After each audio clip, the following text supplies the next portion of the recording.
for being... I don't know.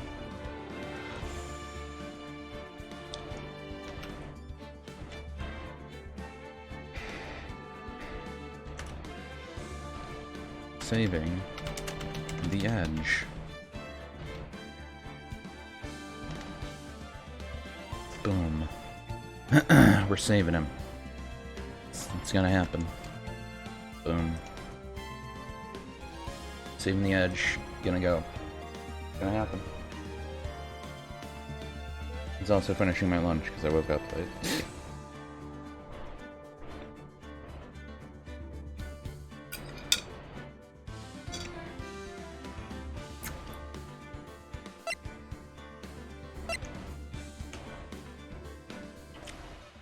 Oh yeah, I didn't change that.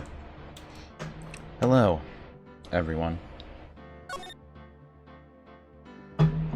People that may or may not be here. People that might actually watch these VODs. I don't know if you do or not. You do you like the dumb voices? I like the dumb voices, so I probably will keep doing them regardless what anyone tells me, but, you know, I could ask. Anyways, December 28th, 9:51 a.m. District Court Defendant Lobby, no 2.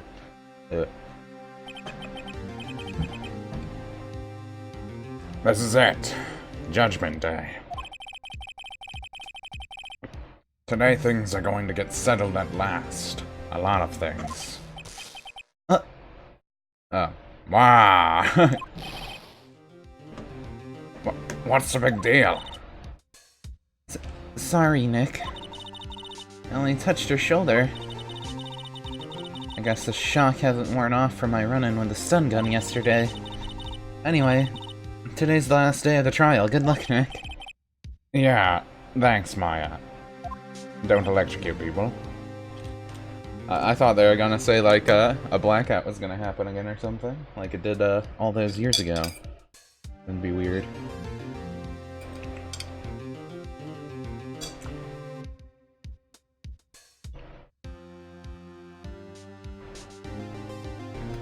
Anyways, Edgeworth's all depressed still. Thinks he killed his father. Edgeworth is looking as glum as always. Von Karma doesn't push him too hard. So can we pretty much just say with confirmation that Von Karma's probably the one who killed him?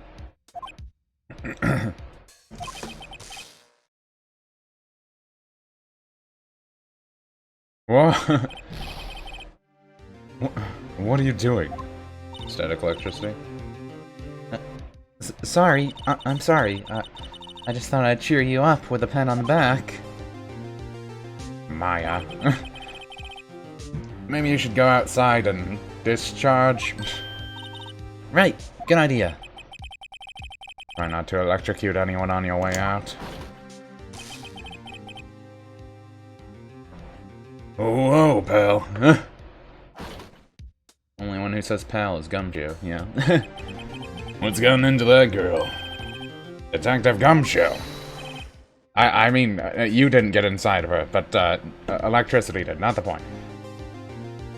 Morning, Mr. Edgeworth. Good morning. How'd it go, Detective? Have no fear. As promised, I've captured our runaway caretaker. I just brought him in. Took all night, pal. Thanks, Detective Gumshoe. You must be tired. Actually, after that shock... after that shock I got on the way in, I feel pretty good. Jolt the neurons. Yogi says he's forgotten his own name. But that has to be a lie. Why would he want revenge on Edgeworth if he couldn't remember his past? And why would he run away if he didn't remember his own name? He didn't have anything to be guilty about. And we found a letter incriminating him, so yeah. He does remember, and I'm going to prove it. That how it works.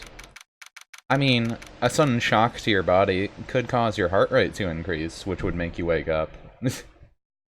That's always a possibility. Anyways, more of this stuff. Court is now in session. The trial of Miles Edgeworth.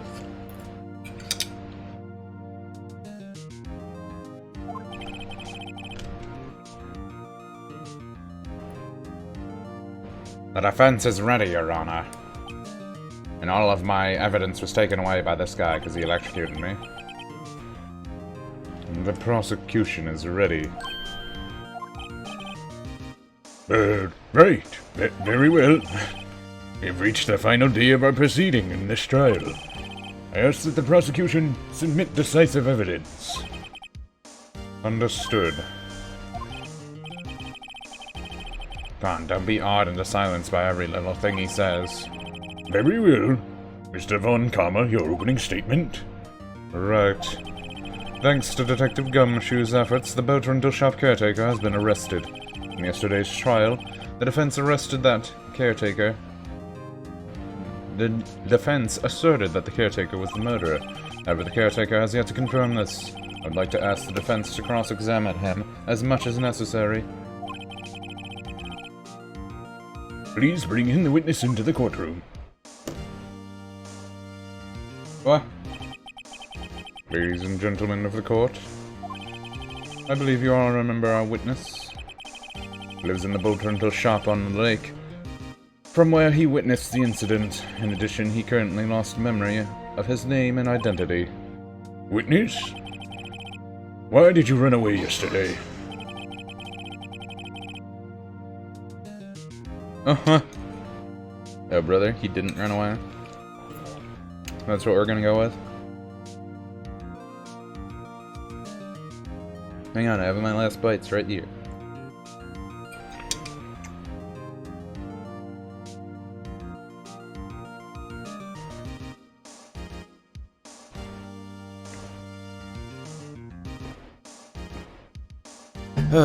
Some, cut up steak.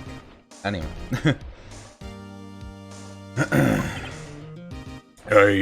I see. Very well. Please begin your testimony.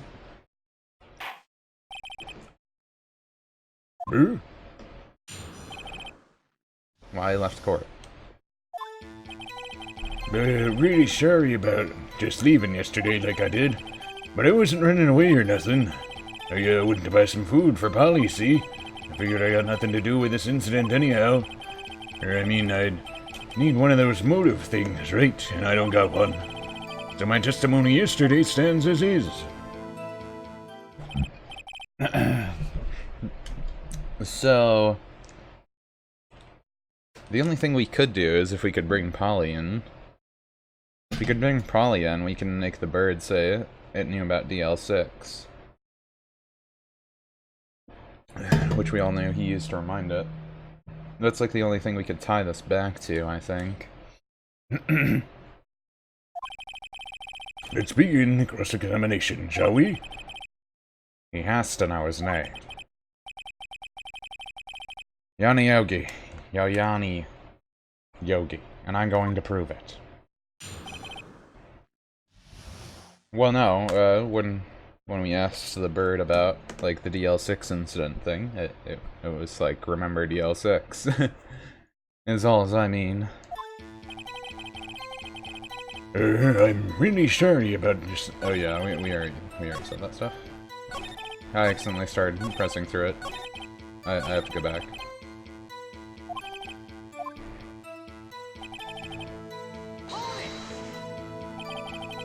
I'd call out you did running away and not just leaving. You heard Larry's testimony and realized you were in danger. No, Mr. Wright, there's no need to rush to conclusions. As I said, the witness was not running away. Listen to the testimony. He sure seems relaxed, probably because he stole the evidence. In fact, they both do, Von Karma and Yogi. What evidence do I even still have? I have the bullet taken from Edgeworth's heart. Still bears clear ballistics.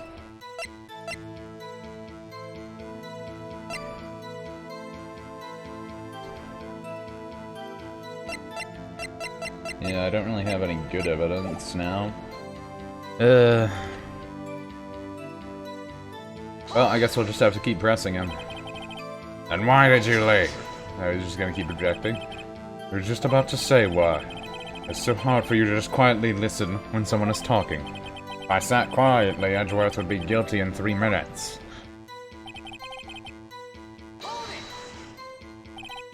Food? Well, Polly is a bit of a gourmet, you see. She only eats these high-quality bird pellets from France. They only have them in the big pet shop downtown. But you weren't arrested until this morning. Why didn't you go back to the caretaker's shack? Well, I kinda got lost, you see. Witness has trouble remembering things sometimes. When the police apprehended him, he was on his way back to the shack. Yeah, right. Nice try, Von Karma. No one's going to believe that. I see. I can completely believe that. Please, Your Honor, come to your senses. I figured I'd got nothing to do with the incident anyhow. You've lost much of your memory, is that correct? Yep, seems like it. Then how could you know that you didn't have anything to do with this incident? Maybe you're lying about not having your memory, huh? You know exactly who you are. Hold me. You mean hold it? How did you guys find him? Gumshoe found him. He said he was looking for him all night and found him in the morning. The witness has testified quite clearly that he has no memory of who he is. If you claim he's lying, then show the court proof. How am I supposed to prove what's going on in that old codger's head? That's impossible. I'm glad you've come to your senses, Mr. Wright. Very well, witness, please continue. We need one of those motive things, right? You had a grudge against Edgeworth and the victim, Robert Hammond. That's why you took revenge on them, right? This witness has no memory of anything beyond several years ago. He can't hold the grudge, it's impossible. I have to prove he's lying about his memory, otherwise it's going to be the same thing over and over until the trial ends. Might I say something, Mr. Wright? Yes, Your Honor? You've been saying the same thing now over and over. You've been calling the witness's memory of the past and or lack thereof in question. But does this really have anything to do with the current case? Of course, Your Honor. The witness has said he has nothing to do with the case and no motive. Both of these statements are lies. He's a big fat liar. All that remains is finding out how the case will be prolonged. Huh? Well, we already know it's gonna be prolonged because Von Karma stole evidence from us and is withholding it. The only thing we got is like a bird and a bullet. Order. Mr. Wright, is this serious? There's a serious problem with your claim. Or are you saying you know who this witness is? Of course, Your Honor. Oh, now this is interesting. I know who he is too, because I stole your evidence. I would like to know myself. Who is he? Don't play dumb, Von Karma. Mr. Wright, please tell us the witness's name. Gregory Edgeworth. Why do they even give these as options? His name is Yanni Yogi, a former court bailiff. Yogi? The name seems familiar. Oh, Yanni Yogi, from the TL6 incident. It figures the judge would have heard of it. It's such a famous case. But what does this mean? Your Honor, if this man is Mr. Yogi, then he has a clear motive.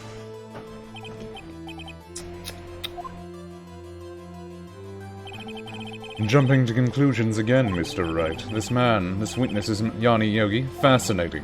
However, how do you propose to prove this in court? This is a court of law, you may recall. You need proof. The proof that I have in my coat pocket. Allow me to repeat once more that the witness has lost his memory. This is it. I have to do this now. If I can't prove he's Yogi right here, right now, then I've got nowhere else to go. Nick, how are you going to prove it? How can you prove that he's Yanni Yogi? It's okay. It's actually quite simple. Your Honor, please take this man's fingerprints. Then we'll compare them to the fingerprints on file for Yanni Yogi 15 years ago. I see. Makes sense. I'm so very sorry, Mr. Wright.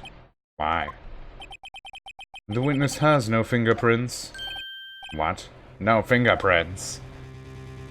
Of course. Burn him off. You see, before I worked as a caretaker, I worked at a chemical plant, conveniently.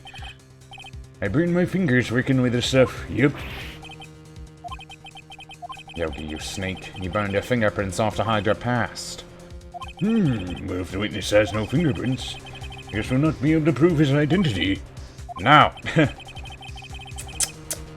Well, what will you do, Mr. Wright? Or Mr. Wrong? It seems that the case has been decided, no? No. I know what happened. I know everything. I know it. I just can't prove it. I know. How far in advance were they burned off? Who knows? He could have ran away to go burn them off. But no. I can't let it end like this. I can't lose. There has to be another way. Yeah, and then he lifts up his fingers and they're like still dripping with chemicals. Yeah, I just did it. Like, years ago, I mean. I didn't just literally do it. There was no one who can testify as to who this witness is. No one. Nick, what are we going to do? I didn't even consider he might have erased his fingerprints. What do I do? Well, Mr. Wright, perhaps you would like to cross-examine his parrot for a little comic relief. Yeah, very funny. You're so winner, Von Karma. Okay, so we are going to go down this road. Wait a second. Cross-examine his parrot. What is it, Nick? No, you're not going to. Your Honor.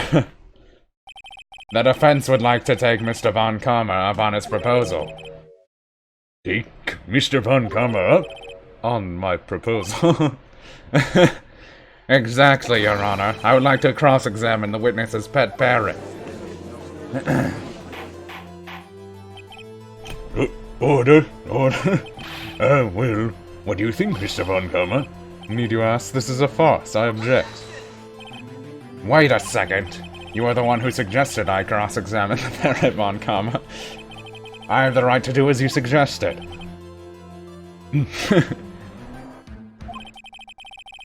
Well, if you're so desperate, then please be my guest. Of course, you should go should you go through with this. Nothing comes of it, then I hope you're ready for the consequences. Nick, this is crazy. Well, still want to go through with this little game? Yeah, I'm doing it. Yeah, this parrot says, I'm Senokaiba!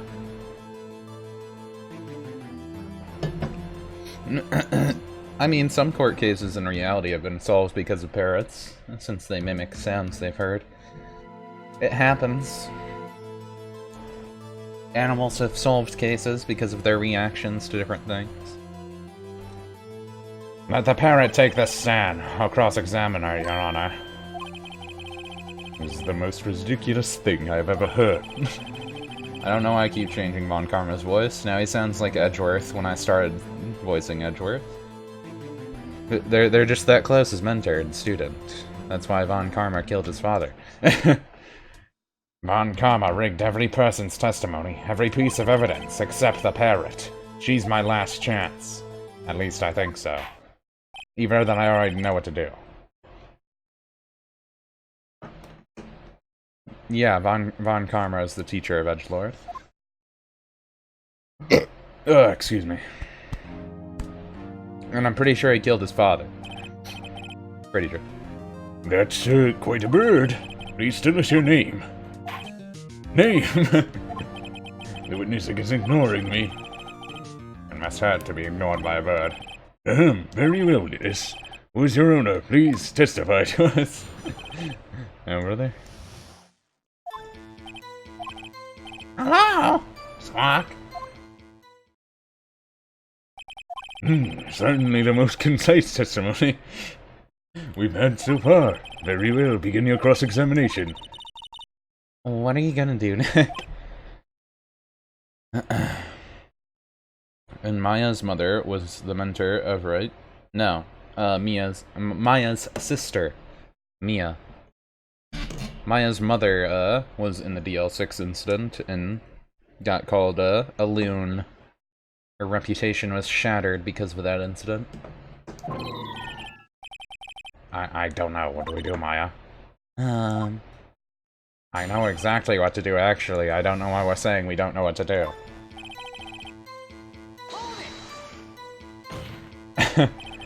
Witness, you can't just say hello and expect us to kill you. I want you to testify. Maya, you talk to her. Right. What do I say? As I recall, 2 days ago... Yeah, this is the part we want. Polly, have we forgotten something? Squawk!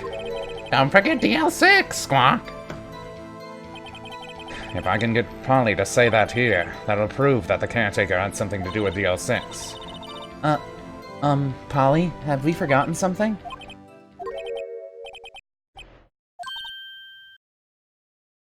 Oh, didn't expect that. That's not what you're supposed to say. Forgot something. We forgot. Hello? Uh-oh. It's not working, Nick. She won't say it. It's ridiculous. Why won't she say it? Something the matter, Mr. Wright? Wait. Don't tell me Von Karma expected this. He couldn't have retrained the parrot, could he? Did he train her not to respond when we asked if we'd forgotten anything? Well, I guess we should try and get some information out of her. We need to show the judge that her owner is Mr. Yogi.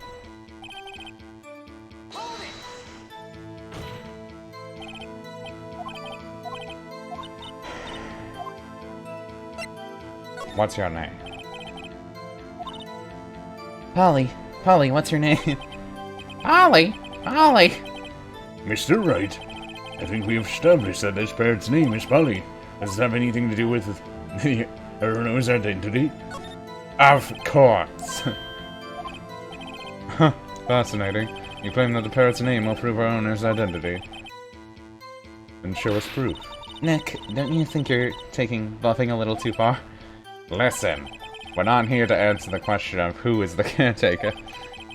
We're here to prove his name is Yanni Yogi. All we have to do is tie the name Polly to Yogi. Your Honor, the proof that the parent's name reveals the caretaker's identity is... I didn't think we'd actually get this far.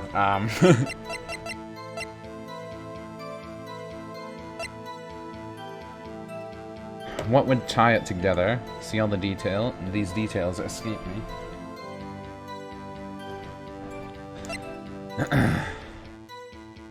Edgeworth's heart. What would Polly mean to Yogi?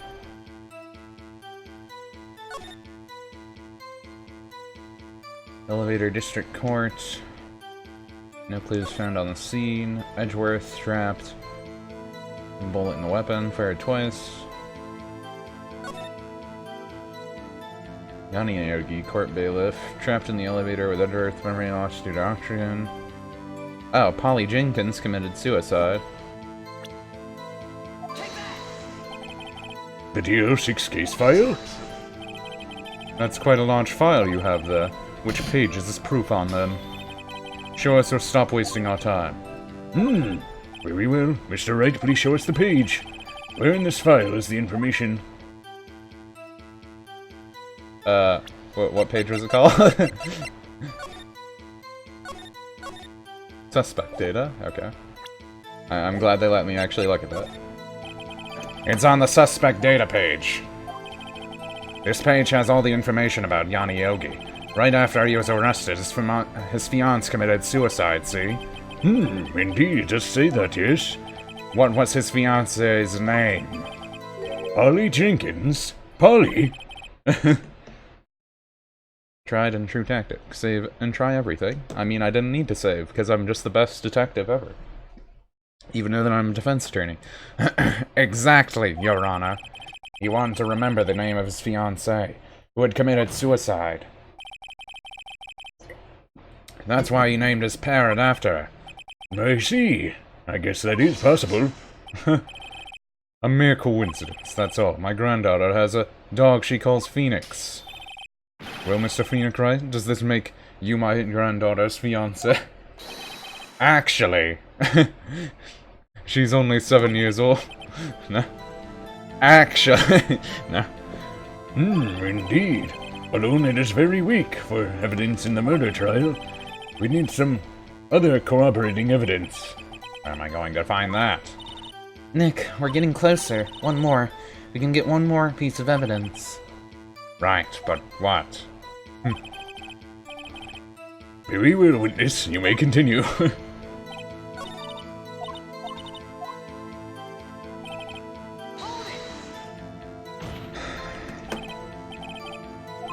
Yeah, John, you might not want to say that on a court of law. No?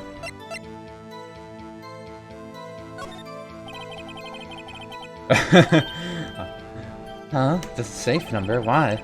I just try and get her to say anything, okay? Polly, what's the safe number in the shack? 1228. 1228. This is actually important. What a reckless parrot. Well, Mr. Wright, you aren't claiming that this number has something to do with the caretaker. Actually, it does. Listen to the number.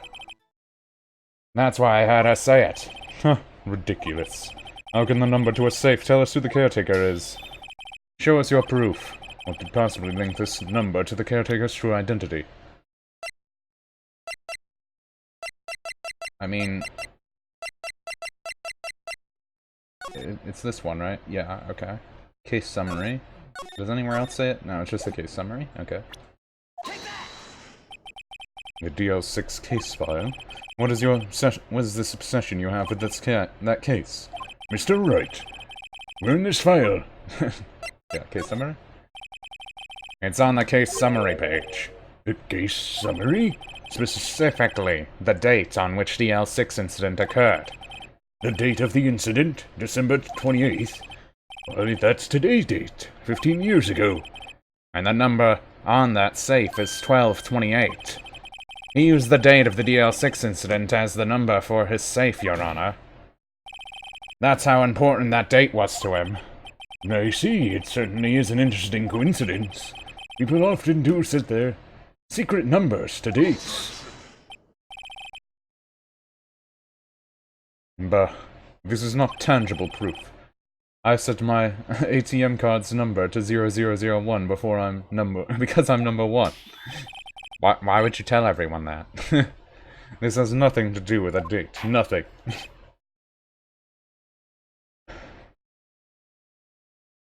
Do not do that in real life? Yeah, why would you do that in real life? It's like the easiest thing to fish. That's enough. I think we've reached a conclusion here. This is a mere coincidence, that's all. True, that is a possibility. However, two coincidences at the same time seems more like a pattern to me. What are you saying? Summon the caretaker at the boat shop immediately. I wonder why you're in debt. Someone must have hacked your CC. Probably. Witness, tell us your name. Wait. This witness, he doesn't remember. No, it's okay. His face changed completely. I've accomplished what I wanted to do. I'm done. Nick, he looks totally different. This is the real Yogi, I think, finally. He's been acting feeble, to hide his true identity. Acting for 15 years. Well, let me ask you again. Please state your name for the court. My name is Yanni Yogi. 15 years ago I served as the bailiff in this very court. I don't know. Order, order. Johnny Yogi. So was it you who killed Robert Hammond and tried to frame Miles Edgeworth for his death? Yes, it was me. I did it. They put me on the witness stand 15 years ago. Robert Hammond, he said I was mentally unsound. He told me it would make me innocent, get me off the hook. So I pretended to have brain damage. I was innocent, really, but he didn't believe me. He won the trial, but I lost everything. I lost my job, my fiancé, my social standing. Then this year, 15 years later, a package arrived. It was a letter and a pistol. The plan was written out in careful detail. It was a plan for me to take my revenge on the people who'd ruined my life. I didn't care who had sent it. I thought this was my chance after 15 years. This was it. Finally a chance to have my revenge on Robert Hammond and Miles Edgeworth. I have no regrets. Wait a moment. Revenge against Miles Edgeworth? What do you mean? I'm not at liberty to speak on that matter. Why don't you ask Mr. Edgeworth yourself? Anyway, I admit it. I was the one who killed Robert Hammond.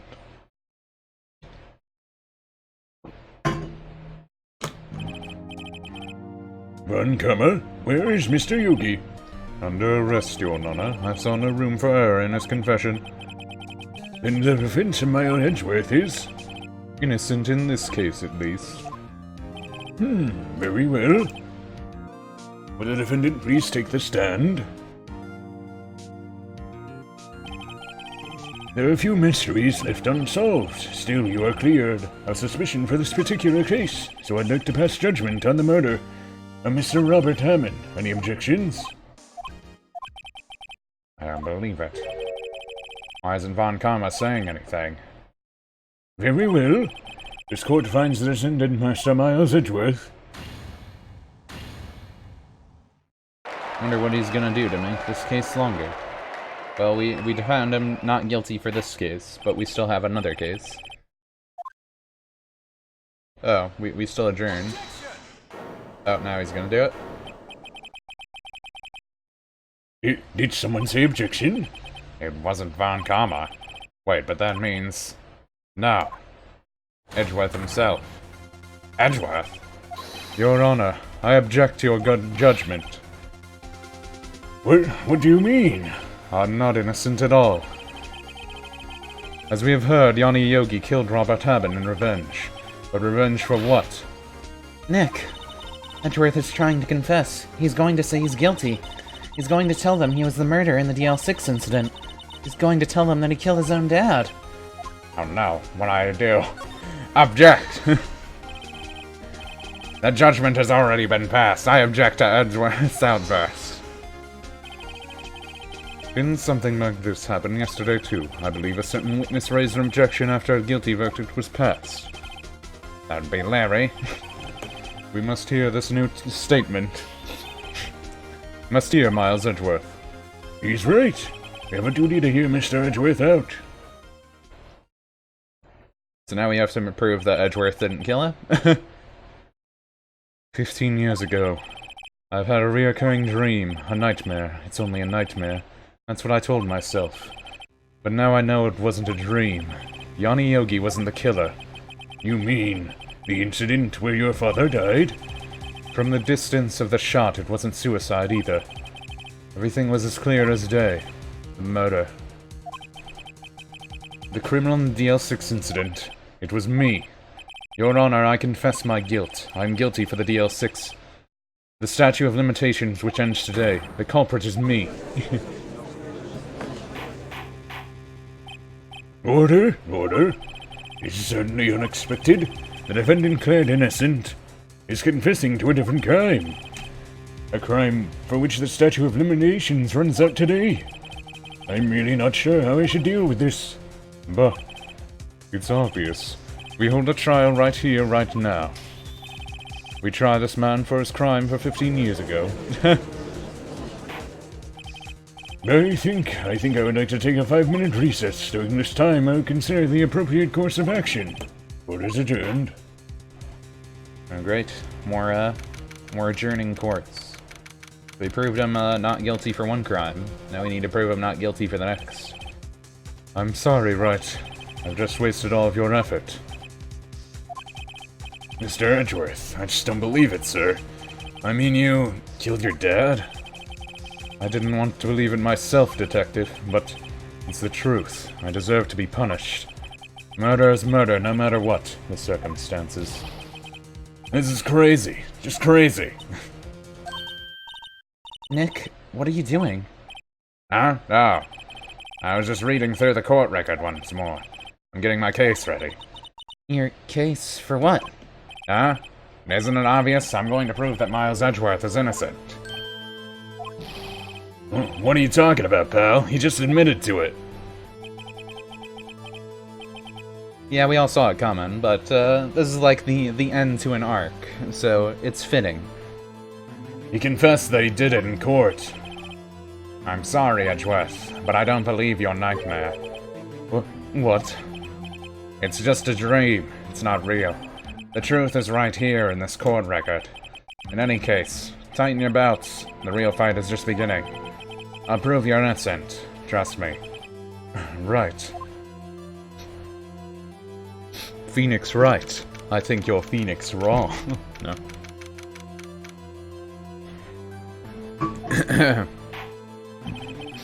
Now then, I would like to resume our trial. Judge, Miles Edgeworth has admitted his own guilt. He has confessed his crime. Let's begin by hearing his testimony. Then through pointless, let the defense do their cross-examining. The statute of limitations on DL6 runs out today. It was unconventional for me. I'd like to run this one by the book. I see. Does the defense have any objections? No, Your Honor. Von Karma, you knew this was going to happen from the very beginning, didn't you? Very well. Will Miles Edgeworth take the stand? I wonder if the gun he gave the boat guy is actually the gun that Von Karma used in this murder. That'd be funny. Will the witness state his name and profession? Yeah, he admitted it. Everyone's gonna ignore that, though. Miles Edgeworth. I am a prosecuting attorney. Mr. Edgeworth, 15 years ago, you mistakenly killed your father, Gregory Edgeworth. Is that correct? It is correct, to my knowledge. We will testify about this matter to court. When Edgeworth was telling me about his dream yesterday, I noticed something. One detail didn't quite fit. That'll be the key. But if only I can get it to work. Please, please. Is Mia gonna make an appearance? That she had stuff to do with this, in a way? That day I had gone to the courtroom to observe one of my father's trials. As we went to leave, an earthquake struck, trapping us in the elevator. My father and Mr. Yogi lost their composure and began to argue. Just then something heavy fell at my foot. I picked it up and threw it at Mr. Yogi. I wanted them to stop fighting. A moment later, there was a single shot, then a scream. It was a terrible scream. I remember it to this day. Oh yeah, they said 2 shots were fired in that case, right? That's all. And until now, you thought this memory was a dream. We were stuck in that elevator for 5 hours. The oxygen in the elevator ran out and I lost my memory of the events. But the same claim Mr. Yogi has made. Yeah, but this was like a little kid that was suffering oxygen deprivation. Don't you understand the differences in that? You cut off all oxygen to your brain, you actually start to have problems. Maybe we should stuck Mr. Von Karma in an elevator for 5 hours with no air, and see how well he does. Just in case.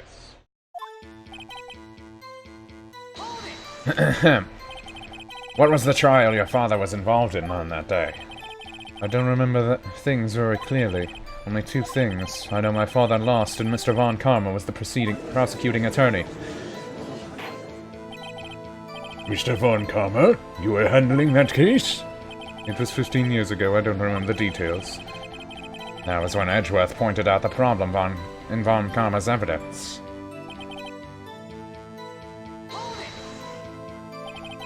So there are 3 people, including yourself, trapped in that elevator? Yes, myself, my father, and Yanni Yogi. We were fine at first, but then as time passed, no one could come to help. No one came to help. What did you do then? I was 9 years old, boy at the time. What can I do? I was scared, trembling in the corner. But then...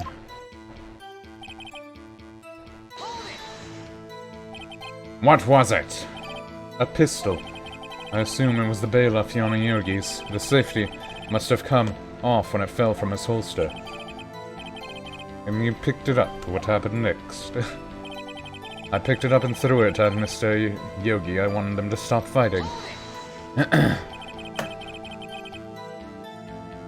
I'm not objecting to everything. I'm telling him to hold it. I'm pressing him. Objecting is when you present evidence to contradict them. Pressing is different. Did you know it was a pistol when you threw it? I think I knew. I knew it was dangerous. But the air was getting thick. I panicked. So you're saying you threw the pistol on Mr. Yogi? I was in a daze.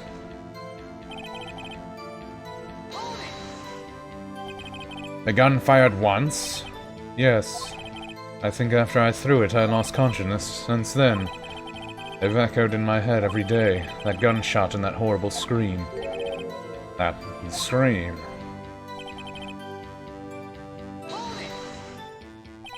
To this day? Yes, I can practically hear it now. I doubt I will ever forget the scream as long as I live. There it is. One part of the testimony that clearly contradicts the evidence. But I don't know what it means. I better find out, and quick. That day I'd gone to the courtroom to observe... Yeah.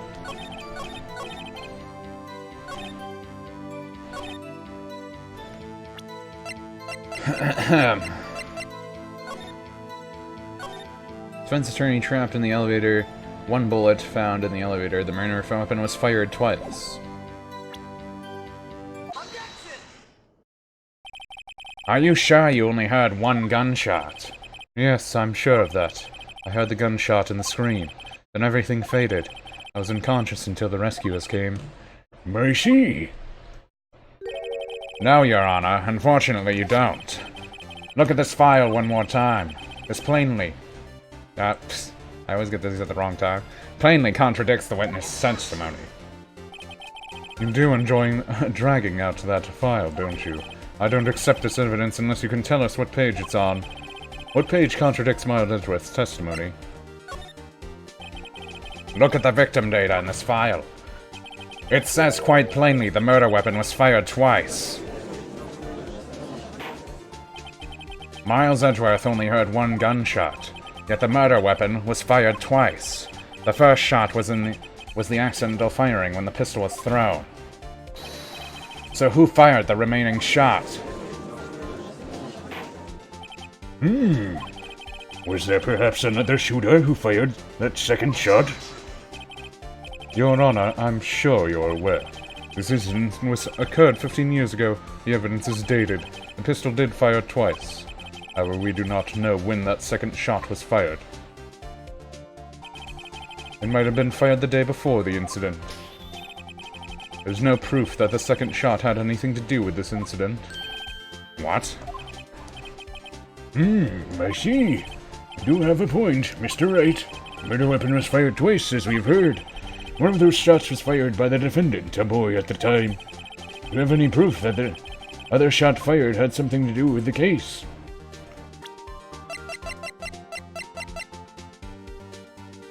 Just to clarify, 1 bullet found in the heart, so the murder weapon was fired twice. Bart Bailiff trapped in the elevator. Taking from Gregory Edgeworth starts, clears ballistic markings.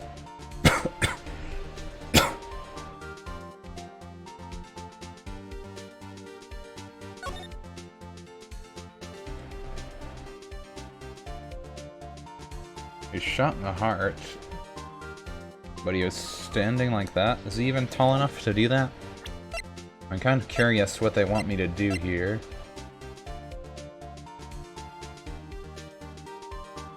.22 caliber. We don't have anything for that, though. The only thing we really have to go on are these. Any proof that the other shot had something to do with this case? Yeah. But the shot was found in the heart, so there wouldn't be a way for the bullet to go through the window. So that would make sense. When I think about that, Your Honor, I think I will be able to show you proof. What? Impossible. Now, Mr. Now, Mr. Von Karma, save your surprise for after you've seen the evidence. Very well, Mr. Wright, show us your proof. You have evidence that the second firing of the pistol is related to this case. Look at this photograph. This photograph of the scene of the crime 15 years ago. I can see the victim laying there is Gregory Edgeworth. This proves the murder weapon was fired twice at the time of the incident. This photo proves it. Look at this photograph, MP3. We're gonna make Von Karma go back to the past. So let me get this straight. This photo proves 2 shots were fired? Where? Your Honor, please get a clue.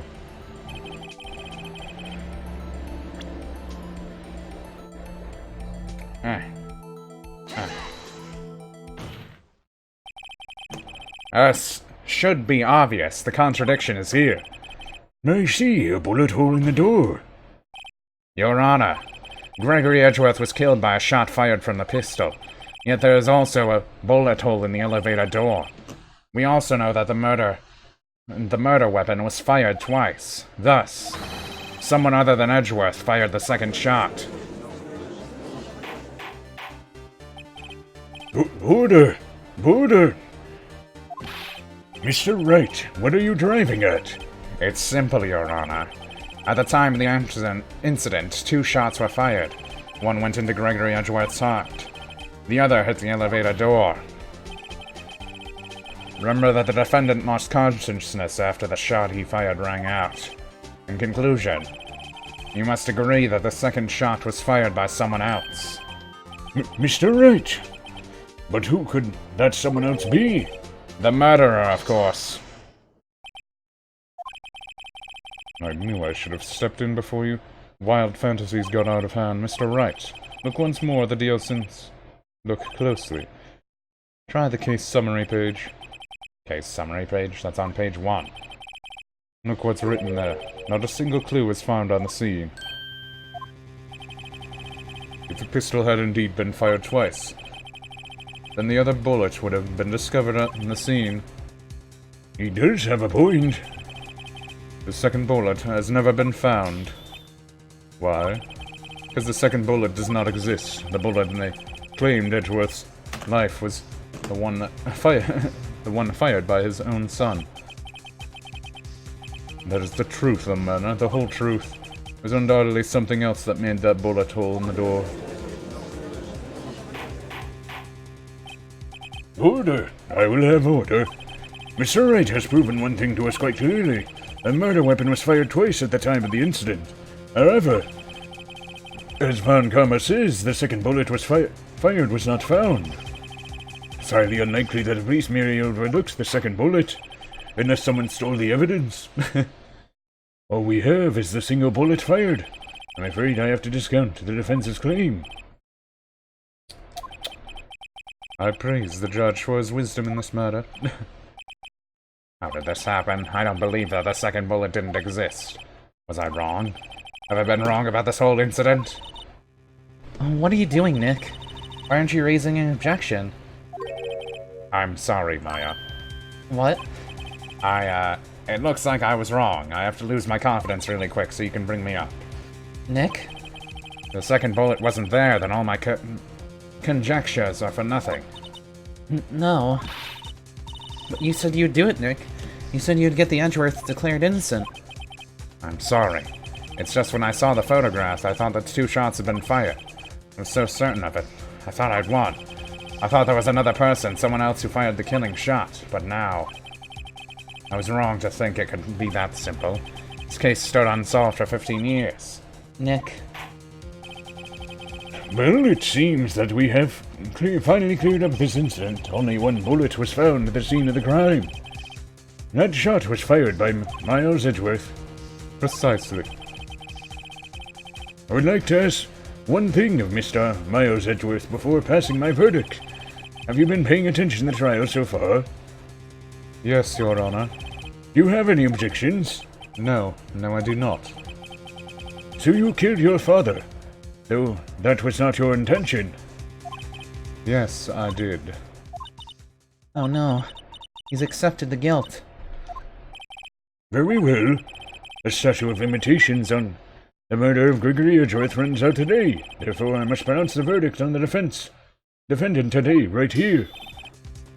Right now? Indeed. Does anyone have any objections? I've been here before, just like my first day in court.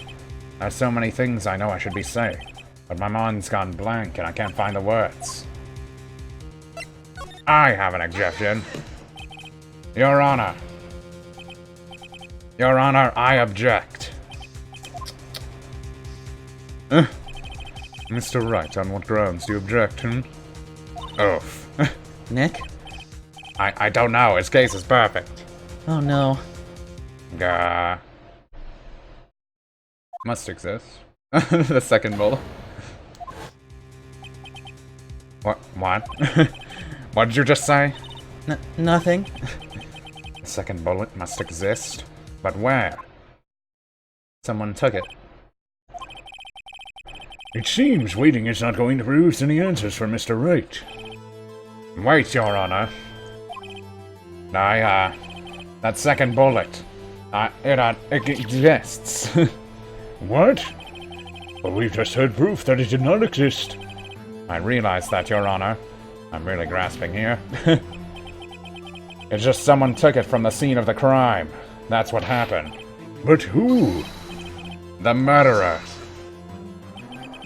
The murderer? Then tell us just who. The murderer. It's you. I'm still thinking about that one. No, I'm not, actually. I already figured it out, but the game isn't letting me logically dictate it. So the criminal took the second bullet, but why? Huh? First of all, how would they have found it? It's not easy to find a stray bullet, Mr. Wright. Was there some pressing need for the murderer to search for that bullet? Of course there was. That's why they took it. What possible reason could they have? Well, the reason the murderer took the bullet away from the scene with them.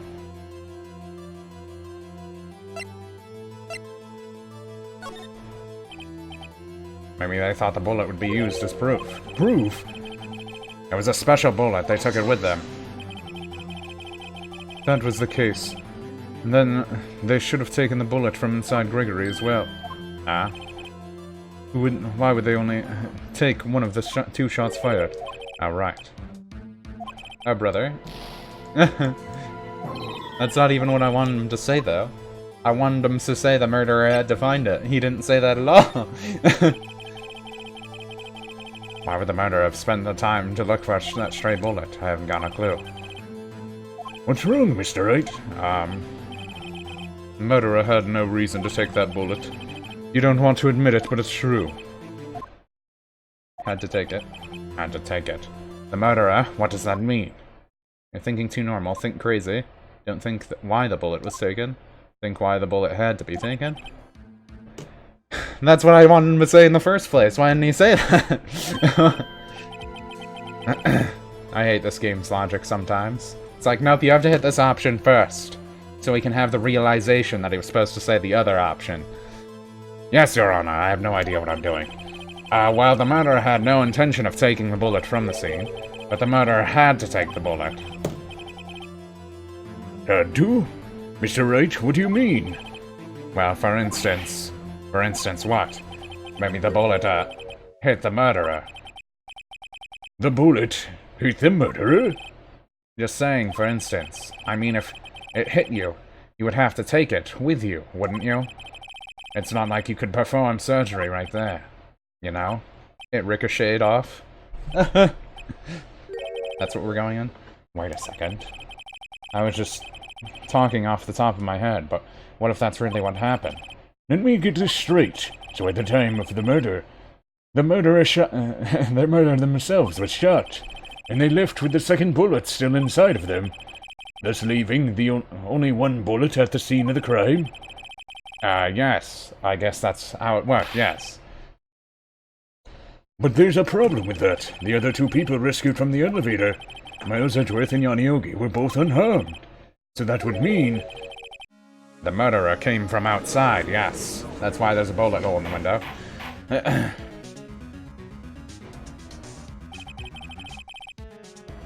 Two men fight inside the elevator. Trying to stop them, the boy picks up the pistol at his feet and throws it. Pistol discharges the bullet. The bullet goes through the elevator door and hits the murderer outside. The boy loses consciousness. Then the murderer opens the elevator door and sees the men inside. Mr. Wright, you are truly the most unpredictable defense attorney I've ever known. It's like you do this off the top of your head or something. And you don't even think about your own logic in the game, so when you press a certain option that's actually right, it gives you the wrong answer. Yeah, it's really annoying. A ghost has to tell me the actual right answer when I say the wrong one, and then says that it was actually right in the first place. It's weird. I can tell you're grasping, yet I cannot deny the possibility of what you're saying. What are you saying? Deny it. Deny it. No one involved with the incident was wounded. There was no murderer. So that's why Von Karma took vacation, because he had to heal from his bullet wound to make sure the scarring wasn't there. No one was wounded at the time of the incident. He's right. I can't think of anyone. Hey, Nick. Nah? I just thought of something really crazy. Crazy?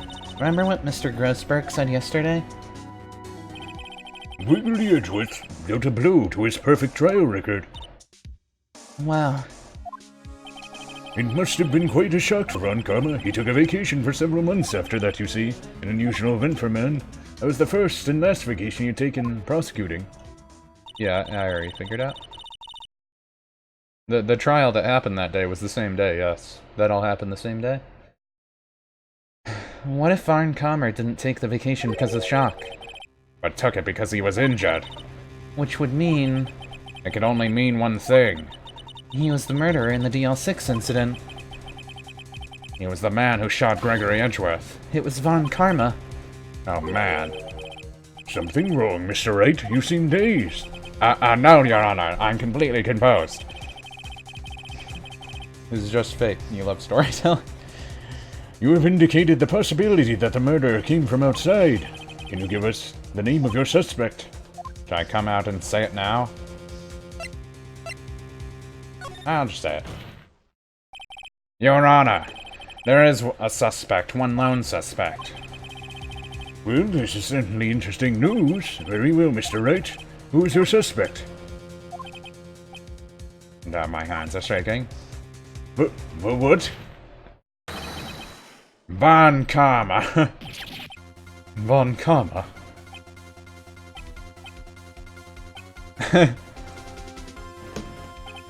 You mean the Von Karma, the prosecutor? The one standing right over there? But You don't object? I see no need. Why honor this ridiculous outburst with my objection? Because you took the vacation for several months starting the day after the incidents, yet you pride yourself on a perfect record. Why would you take a long vacation without any reason? So you're claiming that took a vacation to heal my injury from the incident. Fascinating. Prove it. I would have needed surgery, no? Where did I go under the knife, Mr. Wright? Bring the doctor that operated on me. Have him testify. You killed the doctor! Nick, let's find out who this doctor is. It's no use. Edgeworth? I know Von Karma perhaps too well. He's perfect. He wouldn't leave clues. He probably didn't undergo surgery. That would leave a doctor as a witness. Nobody's that perfect. So, Nick, did Von Karma pull the bullet out himself? That's insane. No, he couldn't have. You can't just pull bullets out of yourself. Wait, I mean you totally can, but... What does that mean? The bullet has to be somewhere, but where? Well, Mr. Wright, can you produce evidence that proves I was shot?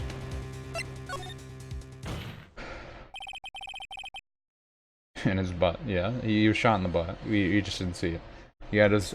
He was going to moon the elevator, but then he decided to kill everyone inside, and yeah. It was awkward. Alright, Von Karma, I'll prove it. I'll even use evidence. I know how much you like it. What?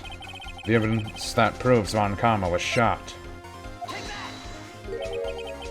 What exactly is that? Sorry. Wait, what? They're not gonna let me use it? I thought he made the fake stuff.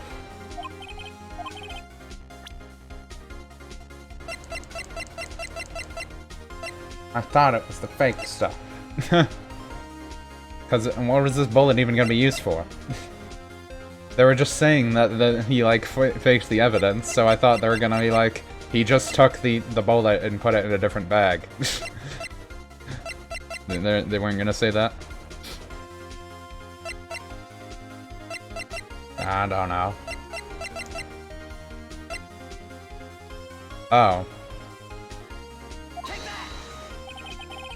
Von Karma is perfect. He wouldn't risk surgically leaving an evidence trail. So then I ask, where is that bullet now? I think it's unlikely Von Karma performed surgery on himself. They just meant to go up to him in the metal detector and show that the bullet was inside of him. He didn't go on vacation again because he couldn't go on vacation again. He waited to heal, but he can't go into an airport because they have metal detectors now. You don't mean... Like, I get it, but yeah, whatever. I do. There's a possibility that the bullet's still inside Von Karma. Is that even possible for all these years? Well, there's only one way to find out. This metal detector that I have right here. Well, Von Karma, I'm going to run this over you and see what we find. I refuse. You refuse? But refusing this means... You acknowledge that the bullet is still inside you.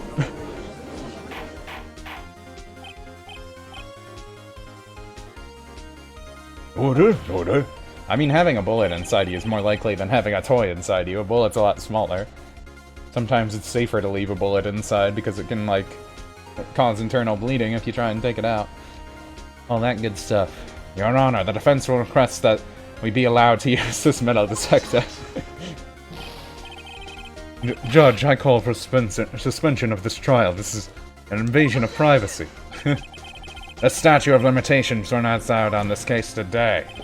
It was you who said we had to end it right here, right now. Enough! I permit the use of the metal detector. Von Karma, you will submit yourself to testing. Nick, what does this mean? I don't know, but we have to give it a shot. What do you mean, what does it mean? He's a murderer. We just solved the case. Why would you even say that? It reacted. Something's inside his right shoulder. The bullet. Mr. Von Karma. You. It was you. And I was afraid this would happen, and so I remained silent. Indeed, there's a bullet in my shoulder. However, it has nothing to do with this incident. What? I was shot in the shoulder long before the DL6 incident. I claim that the bullet in my shoulder has no relation to DL6. But Mr. Von Karma, can you prove that? Prove? I don't need to prove. I have no obligation to prove anything. It is Mr. Wright who must prove something here, not I. Mr. Wright? Well, can you prove it? Can you prove that the bullet in Von Karma's shoulder was from DL6? Of course you can't. You don't have any evidence, any of the DL6 evidence. That's because you took it out of the records room yesterday. So we're just going to compare the bullets in ballistic? Are we going to make him take the bullet out of himself? I'm sorry, Mr. Wright. No, I'm the one who's sorry, Mr. Von Karma. What? You were close, one day away from freedom. But you see, I have proof. What? Who would have thought that you would dig your own grave trying to convict Edgeworth? I can link that bullet in your shoulder to the DL6 incident. And here's my final proof. Now, do we get to use it? That's a bullet? Where did you get that? Now they let me use it. This is the bullet used in the DL6 incident. This was taken from the heart of the victim, Mr. Gregory Edgeworth. The bullet is preserved quite nicely with all the ballistic markings intact. Ballistic markings? You may recall the term. It came with the first trial 2 days ago. Ballistic markings are the fingerprints of a weapon. The bullets fired from a gun marking are marked with the weapon's unique pattern. By examining the markings, you can tell which weapon fired the bullet. It's quite accurate. We have 2 bullets in our possession. 1 bullet removed from Gregory Edgeworth's heart. The other Mr. Von Karma. The other Mr. Von Karma is the bullet buried in your shoulder. We can analyze both bullets, then if the markings matched, we would know both bullets have been fired from the same gun. The very same pistol. In other words, the murder weapon that killed Gregory Edgeworth. Mr. Von Karma, you will let us remove the bullet from your shoulder. Then we'll compare the ballistic markings to those on this bullet. And solve this case once and for all. Well, Mr. Von Karma?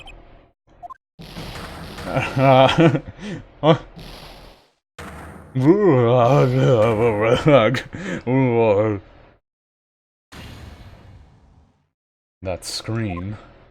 I've heard that scream before. Wait, I know.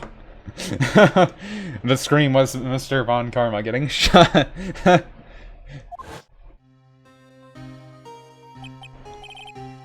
Help, I can't breathe.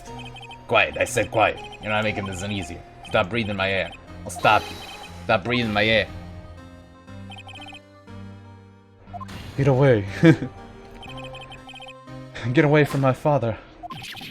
Blah, blah.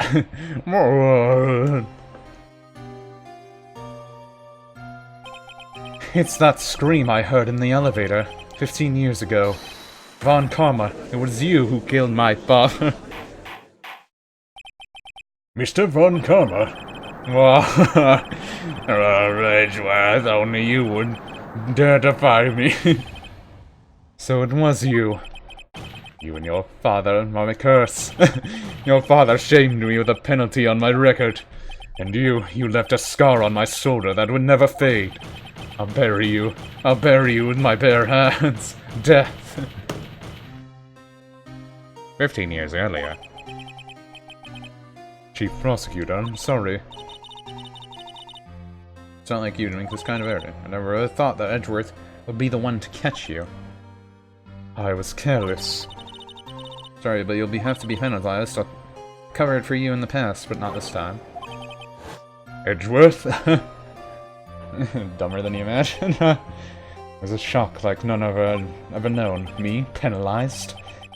It took hours for me to regain my composure. Suddenly I found myself in the darkness. I was in the court records room. I must have wandered in there without thinking where I was going. The room was pitch black, the lights must have gone out. I went into the hall and felt my way to the elevator. I pressed the button, but nothing happened. Then there was a noise. I was in pain, horrible burning pain in my shoulder. Just then the lights came back on. The elevator door opened before my eyes.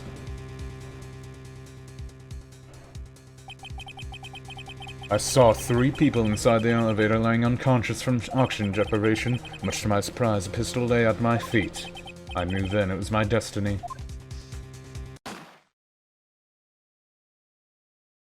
In his last moments, Gregory Edgeworth was still unconscious. He died, never knowing who had shot him. Later, he spoke through a medium, blaming Mr. Yogi. He was fooled. It was the perfect crime.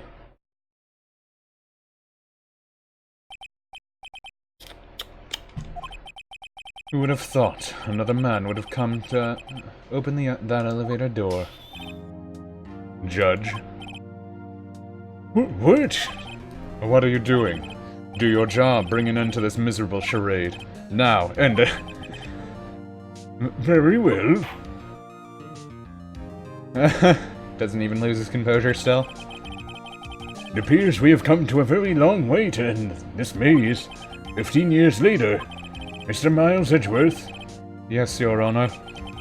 You were innocent. You are innocent. As you said, it was all a nightmare. Yes, Your Honor. This court defines the defendant, Mr. Miles Edgeworth.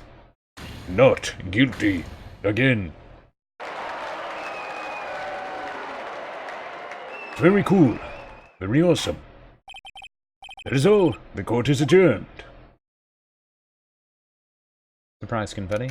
Yeah, we got confetti twice. December 28th, 5:38 p.m. District Court lobby. Well, defense lobby, too. Nick, we did it! Did you see his face? Von Karma looked even paler than usual. He's pretending to be all cool, but inside you crushed him, Nick. Crushed! I gotta say, I'm impressed. I might be into crushing things now. Wait, what? It was pretty close, though. I was sure we'd had it.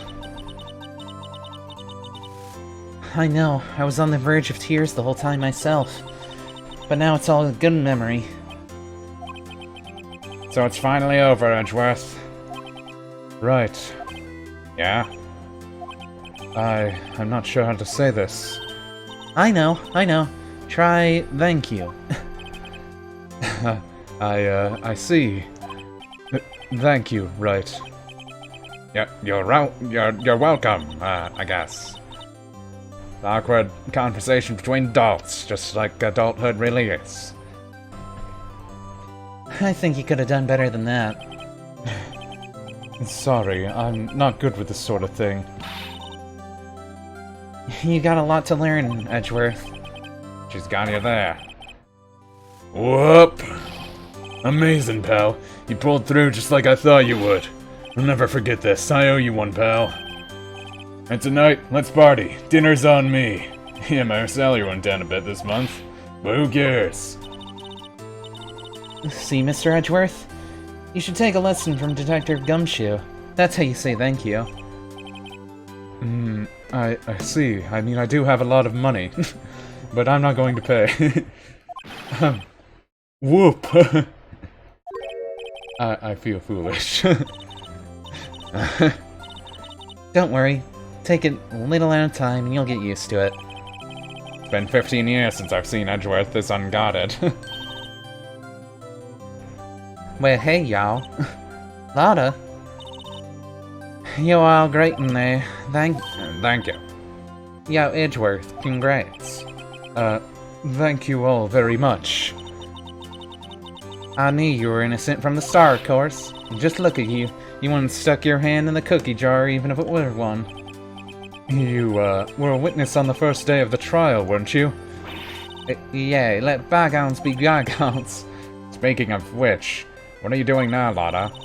Who, me? I went back to college. I gave up on trying to investigate photography pretty quick. Really? That's too bad. Huh? Isn't that hot dog guy from the park? Huh? It's over, Nick. My life is over. Why the sad face, Larry? What happened now? Oh, Nick, I'm not long for this world. You don't look sick. She went back to college in 3 days. Yeah, it happens. Yeah, she's gone. She's going to live in Paris. Paris, Nick. She's leaving me behind. Didn't the last person you date go to move to Paris, too? Should've seen that coming. Yo, Edgy. There you are. Yes, here I am. Congrats, Edgy. Yeah, a little gift from me in the celebration. Celebration? That's unusual from you. Harry Butts. You came a long way tonight, too. My treat, pal. Thanks. Looking forward. You can come along, too? I messed that whole sentence up. Yo, Nick. Oh, hey, Perp. Thanks for the resub. That's the suit that questioned me. When he says treats, that's not police talk for prison food, right? Right? I think you'll be fine, Larry. Right. Yeah, what's up? That envelope Larry gave me, it's got money in it. Well, yeah, that's not that strange. People give money away to celebrate sometimes. Larry's the one who stole the money, like I said, isn't it? It's $38, right? Ah, what a weird amount. I mean, it's not a little, but it's not a lot either. 38 exactly? Nick, wasn't that exactly the amount of lunch money that was stolen from Mr. Edgeworth in school? $38? No. No, Larry, it was you! What are you so surprised about, Wright? Huh? Larry was absent that day from school, right? That doesn't automatically rule him out as a suspect. What? Think back to that day 15 years ago. Larry took the day off. He was bored, so he came into school anyway. Then he saw the money laying there, and the rest is history. I never was good at history. Edgeworth, you didn't know, did you? I suspected. I just couldn't picture Larry protecting you like he did that day. Everyone else was saying you did it, the whole class was against you, remember? Yeah, too well. Right, you may not know this, but we used to have a saying back in school. When something smells, it's usually the butts. I know. Really, right? I'm surprised you didn't figure it out. Well, it sure is an unexpected turn of events, huh? Edgeworth, Hmm? you should have told me. No, Nick. It was 15 years ago. Don't you think the statute of limitations has run out, Mr. Edgeworth? I'd say so, yes. There you have it. Nah. Where does that leave me? I became a defense attorney because of what you two did. Well, you always have something of insufferable emotionalist. Yeah, you get worked up too easily. Death. The death sentence for both of you. Man, if I only had known I'd become a prosecutor, I'd probably get way more money. The same goes for me, only the other way around. For the longest time, I thought that I might have killed my own father. Thought that I might be a criminal. I became a prosecutor, part to punish myself. If I'd known the truth, I might have become a defense attorney after all. And I was trained by my father's murderer, which is a little weird. We're not going to bring that up, though. Edgeworth? Want to switch, right? Hey, y'all, line up and take a photo. Hey, photo time, let's go. And after that, dinner's on me. Group photo. Is Lotta gonna be in it for some reason? Detective Gumshoe took us out. On the town for that night, we celebrated Edgeworth's newfound freedom. Even though Edgeworth himself was still in detention. What? Wait, what? Did we party in front of the detention center? Okay, is someone else dead? I went a little overboard yesterday. My head hurts. Huh? Still only 5 a.m. Maybe I should go back to sleep. Huh? What's this? Letter? From all our friends? Good morning, Nick. You were really impressive yesterday. Seeing you, it made me think about what I'm doing here. I'm a spirit medium in training, of course. I wanted to help Mr. Edgeworth, too. I wanted to help you, but I couldn't. I was useless. So I've decided to go back to my training. I'll become a full-fledged medium for starters. I couldn't say it to your face, so I left this letter. Goodbye, Nick. Goodbye? What time is it? God, the first train, the mountains have already left to the stations. I think about being defenseman is a lot easier overall. Maybe not, though. I mean, if your person's not guilty, it's just probably easier. I don't know. Prosecutors usually have it the easiest, though, yeah. It's usually... In every court, we have that saying, perp, but it's usually guilty until proven innocent, is usually how most court systems actually work.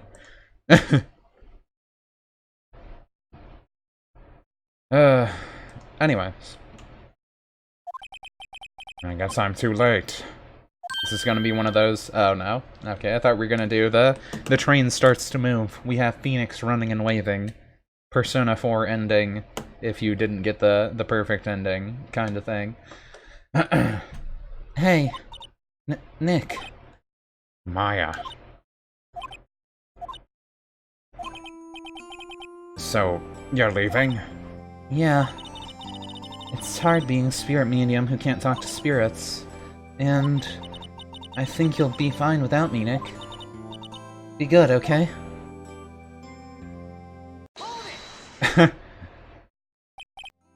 Wait! Well, what? I never could have saved Edgeworth without your help. Huh? On the last day of the trial, I heard Mia's voice. You heard my sister?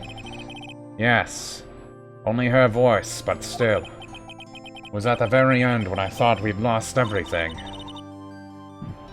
Well, that's my sister for you. Detective Gumshoe helped, and Mr. Grossberg, and even Larry. I'm the only one who couldn't help. I was useless, Nick. But you're the one who stopped Von Karma, Maya. Huh? I didn't do anything. All I did was wander around in a daze. Sorry, but I have evidence that you helped. Evidence? Show Maya's evidence to cheer up. A bullet? Von Karma was convinced he had taken all the evidence pertaining to DL6. But you were the one who rescued the last piece of evidence we needed. What? Wait, what? Take out a court record and show her. Take off your shirt. I don't think that's... I don't think that was the answer. This was the bullet that put an end to Von Karma. And you were the one who gave it to me. Nick. Thanks, Maya. I couldn't have done it without you. I'll be back soon. Huh? I'm going to complete my training and come back. Okay. I'll be waiting. In the next game, probably. Unless there's one more case in the first one, I don't actually know. Of course you will. You can't run that office by yourself, you're hopeless. I don't know about that. So, this is it. See you soon, Maya.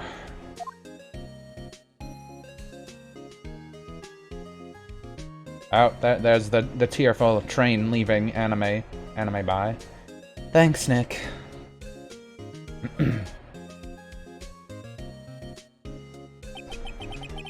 And so my story ends. Time to turn a new page and say goodbye to the novice defense attorney that I once was.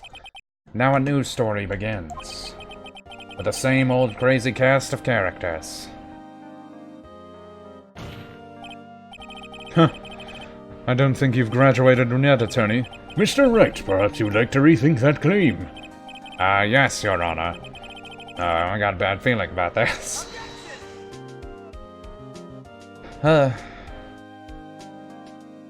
Concept script direction.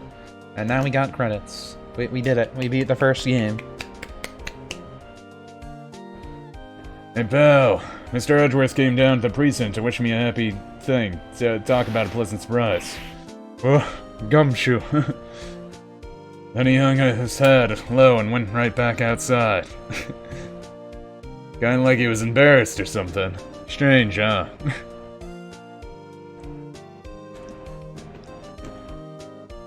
Well, this is a nice way to do the credits, I guess. Have the little weird epilogue stuff and junk. Nah, Nick.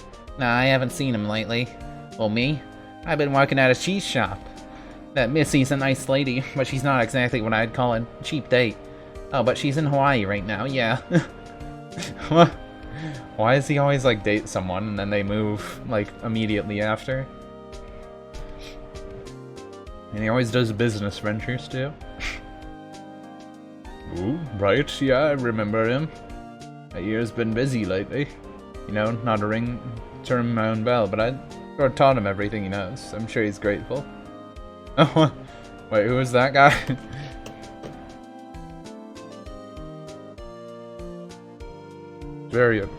absurd, but that's how games are. Didn't we fight him in the first case or something? Phoenix, my boy? The attorney who I wrote a defendant for? Yes. You should know I've taken over the management of the Gatewater Hotel recently. Should you be in the area, please stop by.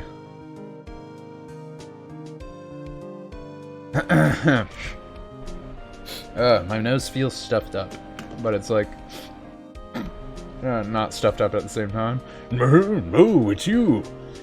Phoenix, right? Yes, Mia's understudy. I wonder how he's doing. Haven't seen him of late. The days of my youth, like the scent of fresh lemon, you see.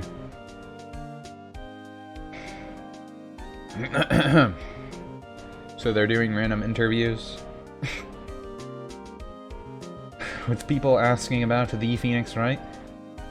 Phoenix Wright. Is he an actor? Well, I'm not buying it. You can't be a star with a name like Phoenix. Don't you know, with the DVDs and the Phoenix Wright, he's probably like some stupid video game character.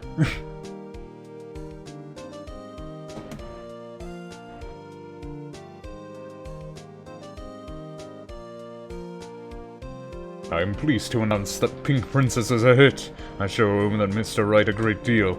Oh, and I'm keeping my face out of the public eye until the show's over. I wouldn't want to ruin any kid's dreams, you know.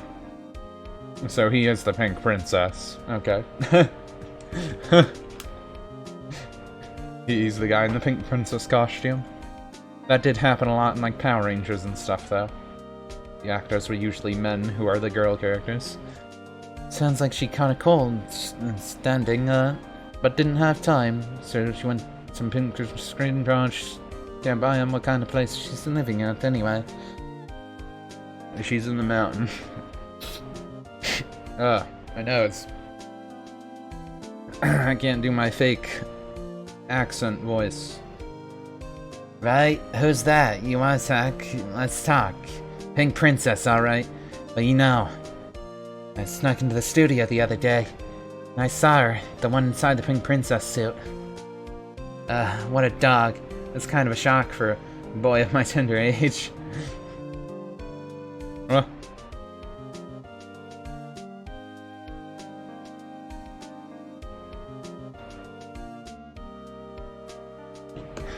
Hey, I remember right, that lawyer guy. Me. I'm in training to become a paranormal photographer. You know the picture I took of everyone? Well, just behind them there was a ghost. For real. Now that's talent. I'm gonna be famous. Wrong time for a pop-up to pop up. Just random people.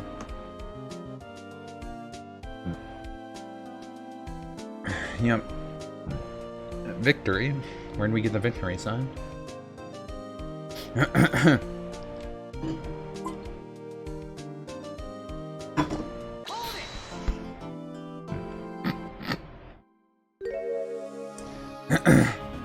Oh. Rise from the Ashes. A brand new episode has been added. Yeah, apparently this is like some special episode or something. I don't know. We have 5 episodes either way. It's not the true credits. We're not in the true end yet. There's still more.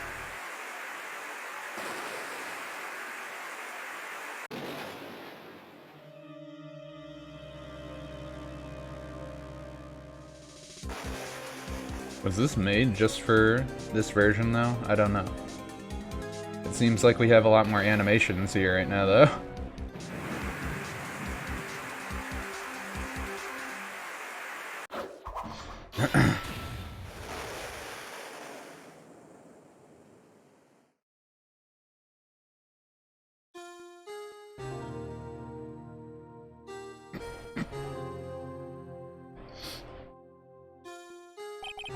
It's been 2 months since Maya left the office. 2 months without a single trial. I've had offers, but none I took. That is, until the day that that girl showed up. February 22nd. 10:02 a.m. Wright & Co. law offices. Why do I come to the office every day? It's not like I want to work. there you are, finally. Where have you been? My sister's trial is tomorrow. Who are you? Doesn't matter who I am. It only matters who you are.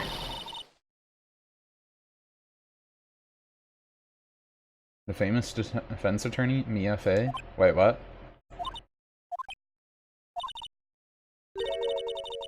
Oh, you're not Mia Fey, are you? That was her saying? What? What's happening? Is this an alternate dimension? I'm sorry, but Miss Mia Fey is no longer works here. So you are the coffee boy? I'm Phoenix Wright, a defense attorney. Right. Wait. You're the Phoenix Wright? The Phoenix Wright from the Edgeworth murder case? Yes, that's correct. It wasn't Edgeworth who was murdered, though. That's a relief, then. You're better than nobody. I'm sorry, I'm afraid I'm not taking any cases right now. But you are Phoenix Wright, right? The undefeated defense attorney? Look, I'm not accepting any new cases. I'm sorry, but you'll have to try elsewhere. Please. I'm out of time. But... Please, you have to help me. It's my sister. Huh? Maya. Could it be? Okay, I'll hear you out. Really? Thank you so much. My name's Emma Sky. I'm a scientific investigator. Scientific investigator? So, it's just, Maya, but she looks completely different. See this? It's my attorney's badge. Ah, well, I've never seen a real one before. You're the first one who's actually been interested in my mind, believe me. Its composition is mostly silver. The gold plating is flaking a bit. She analyzed it scientifically. There doesn't appear to be any corrosion due to sulfides. I'd give you $50 for it. Sorry, but it's not for sale. Yet. Emma, was it? So you're a scientific investigator? Yes, that's right. Is something wrong? No, it's just you seem kind of, jumpy, or maybe just young. Young? I'll be 16 years old this year. Oh, I see. Wait, what? You're only 16? You're even younger than Maya. How does that happen? I'm set to be formally assigned to forensics in 3 more years. My work is becoming quite well known. At my age, no less. So what exactly is your current position? Don't worry, John, we're having one of these games where the girls only get younger, but Phoenix keeps getting it all. Well, legally speaking, I guess you'd call me an 11th grader. But I'm ready to do my job, at my age, no less. Right, another future professional in training. So what's this about a case? You said the trial's tomorrow. My sister didn't do it. She wouldn't have stabbed someone with a knife. She wouldn't. So it's a murder case. I don't care if there's a witness who saw her do it. She didn't do it. I know she didn't do it. It's a scientific fact. And there's a witness. Just talk to her. You have to talk to her. Right, I suppose I will. I promised her I'd bring Mia Fey, but... That's interesting. How would she know Mia? So you want to be a scientific investigator when you grow up, then?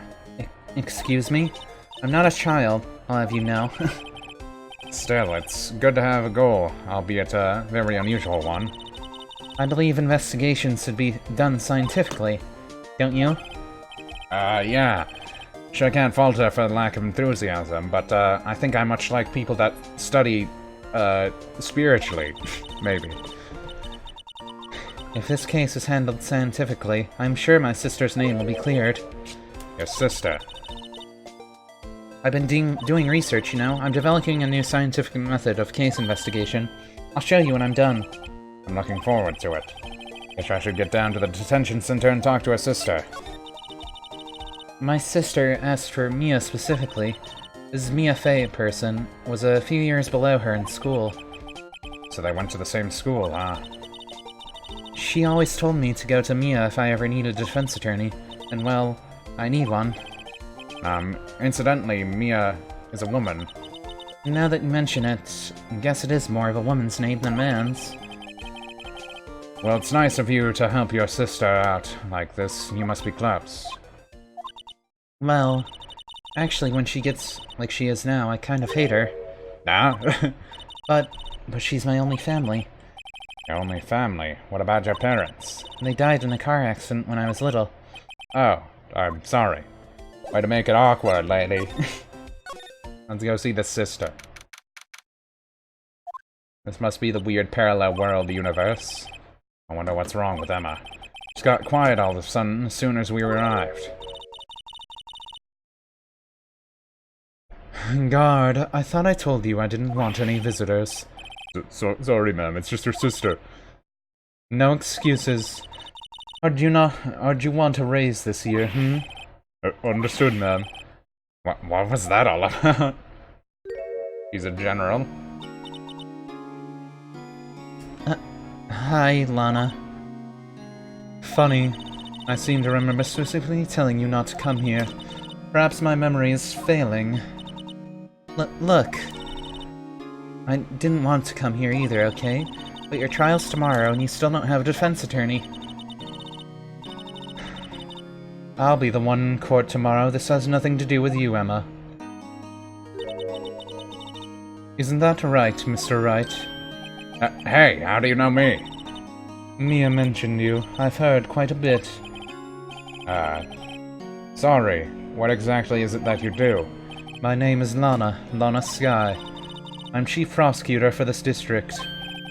You're a prosecutor? Why do you have a general's uniform on? Two sisters, one lawyer. Could this be a coincidence? Emma, Lana. I mean, they're just like... Is something wrong, Mr. Wright? There's something you should know from the start. Which is... The suspect in this case has confessed to the crime. Huh? What? But the suspect is... Me. I did it. Well, Mr. Wright? Well, why don't you begin by telling me exactly what happened? The crime took place yesterday, February 21st, at 5:15 p.m. That's quite specific. It was in the witness's disposition. A witness clearly saw me committing the crime. My, that was a bit bad luck, wasn't it? The crime took place in the underground parking lot of the prosecutor's office. The body was found in the trunk of my Sportnitz car. Prosecutor's office, huh? In your Sportnitz car, trunk? Classy. I was arrested on the spot, caught red-handed, as it were. Well, that's just great.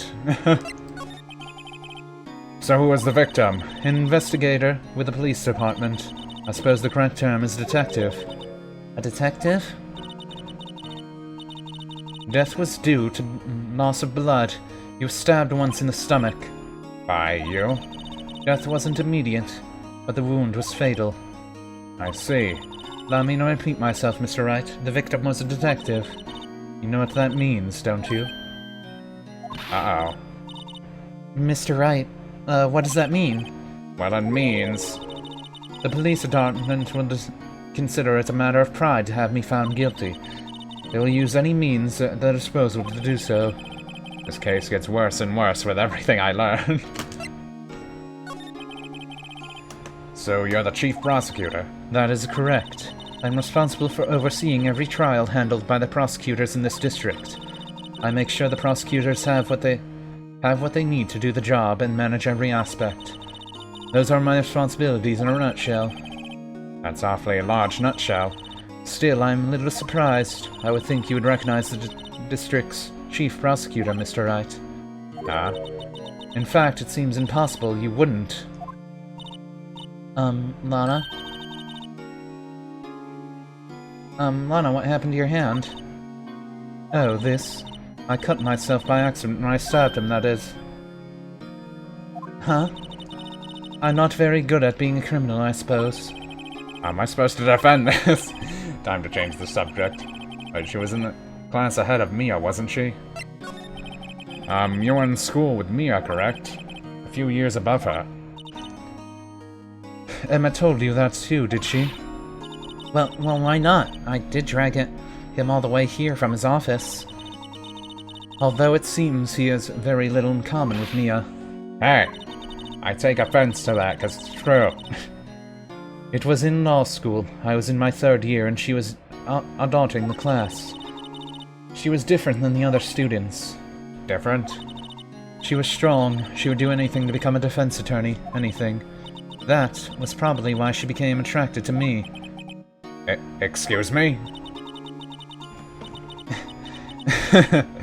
Intellectually attracted, Lana was at the top of her class.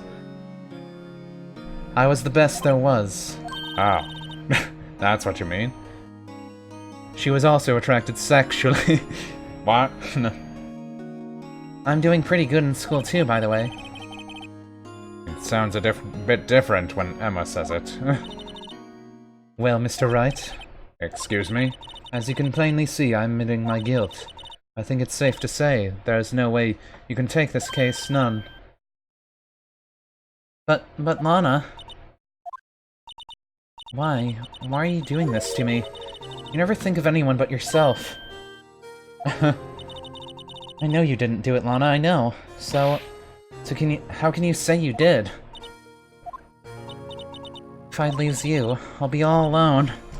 I hate you, Lana. Mr. Wright. Yes? I believe our discussion here is ended. The rest, I leave to you. You mean you're requesting my services as your defense? Don't lose any sleep over it. Your client has confessed, after all. The case is over. Right, I'll do what I can to get to the bottom of this. Lana has confessed to the crime, yes, but something doesn't fit. It's that look in Emma's eyes. There's something else going on here, and I'm going to find out what. I'm sorry, Mr. Wright. About what? My sister, she's not always like that, you know. I just never expected to be defending another prosecutor again. She's changed a lot. She used to be so gentle, always smiling. Everybody liked her. I see. Sorry, but I'm having trouble imagining that. What happened to her? I don't know for certain myself. I think maybe she... well, maybe not. Sounds like there's something that defies a simple scientific explanation. Let's go and check out this underground parking at the prosecutor's office, shall we? Okay. Time to build a case. So this is the lot where it all happened. Looks like they're still investigating. Funny that my first visit to the prosecutor office should be like this. Hey everyone, keep up the good work. Yeah, hey, what are you thinking? Well, they're going to be co-workers 3 years from now, after all. No harm in saying hello. Actually, there is. You know, attorneys aren't supposed to examine crime scenes. I'm trying to not stand out too much here, see?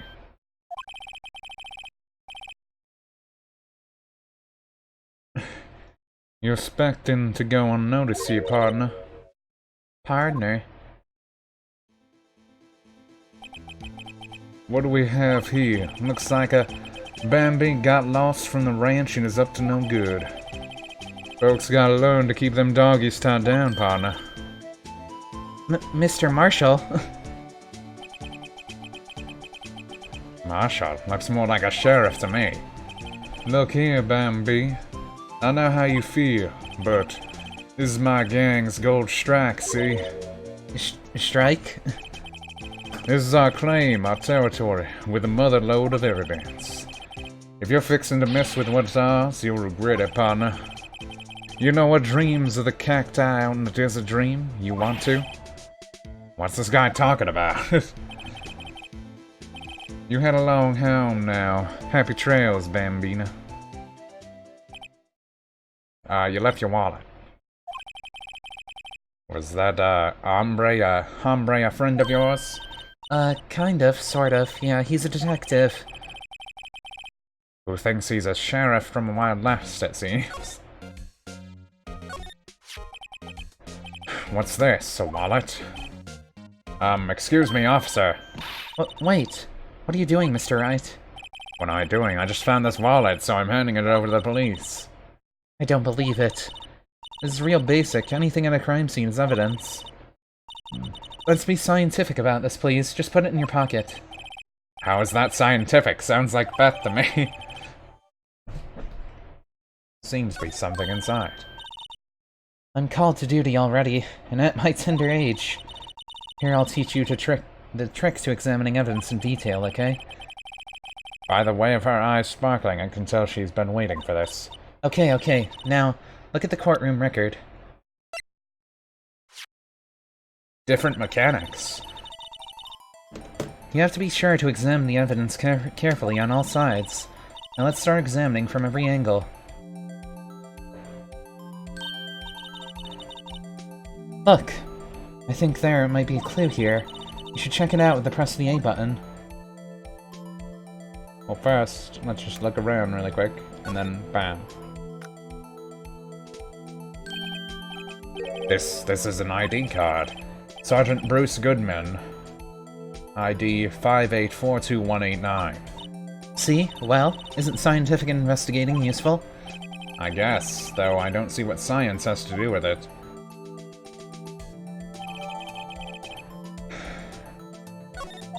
I mean, if they do this stuff in the second game, that'll actually be pretty neat, if they let you go in more depth to the evidence and stuff. To the new style investigating stuff for the second game, and beyond, I guess. Let's be sure to examine every piece of evidence we find. I guess I've got to be on my toes from now on. Aha! A ladder. Oh, that's a step ladder. What's the difference? In scientific terms, please. Scientific, huh? Look at the basic nature of things, Mr. Wright. This all seems so horribly familiar somehow. Like I did it in my second case. Well, I mean, like, what was it, the third case or something? Or was it the fourth case? I don't remember. Here, a phone. Let's see if it works. Hey, don't touch stuff we don't need to be touching. I can't hear anything. My ears. No, my ears. Maybe it's due to the barometric pressure. What's she babbling on about? Hey, what did you just say? So you can hear just fine. The phone's broken. Phone's broken. Look, a door. That must mean something. I'm not sure that doors mean anything. No, it won't open. A mysterious lock. I fail to see what's mysterious about it. Mr. Wright, you need to learn to enjoy life more. Let's finish our investigation first, shall we? Emma can leave, please. This is where the cars leave the lot. The arrow on the ground makes it look more like an entrance. What are you talking about? It's plainly an exit. Or maybe it's both kind of dual purpose. Aha! The theory of relativity. What, I've got to write this down. Hey, Mr. Wright. Maybe, you know, was Mr. Relativity German? Or was he British? Mr. Relativity? Are you sure that was his name? The Mr. Relativity? It was just like his brother, the Mr. MC Square. This wall's in our way. It's got a faucet for water. Wait, I know. This wall is merely a facade hiding truth. There's no wall at all, but a water tank. I fail to see how it makes any difference either way. Slide to the left. Tape recorder. Well, no time to waste. Let's get hunting for clues. I wonder what this is. Well, partner, looks like you got no intention of going home quietly. The sheriff! Like I said before, this is our claim. You'd best be moseying along, unless you be fixing to bite the bullet. Gah, scary. Could you just tell us one thing? Who owns that car? Well. The little filly's got a good nose on her. You wanna know who's ride that red Mustang with the body in our saddle, eh? Please. No problem, partner. About time for Villies anyway. Get yourself to the saloon up on the 12th floor of the prosecutor's office. Might just find a crevice you like. Prosecutor's office? Wait, where does this guy think he is? And when, for that matter? Note to self, look up Villies Saloon crevices. Maybe we should check out this room on the 1202 with the high precincts office. Just found out Google Drive is a thing. You're a genius. I use Google Drive all the time. Did you not know it was a thing?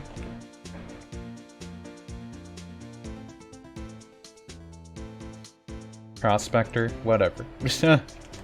Same difference. I know what I'm talking about, probably. Emma, you're pretty alright. You've never used it. You wasn't sure what it was? Yeah, it's just a cloud storage. Just like OneDrive, Box, Mega, anything else that has cloud drive. Cloud drives. In any case, stay away from the car. You can look around all you like. Just keep your paws off our claim. Right, right.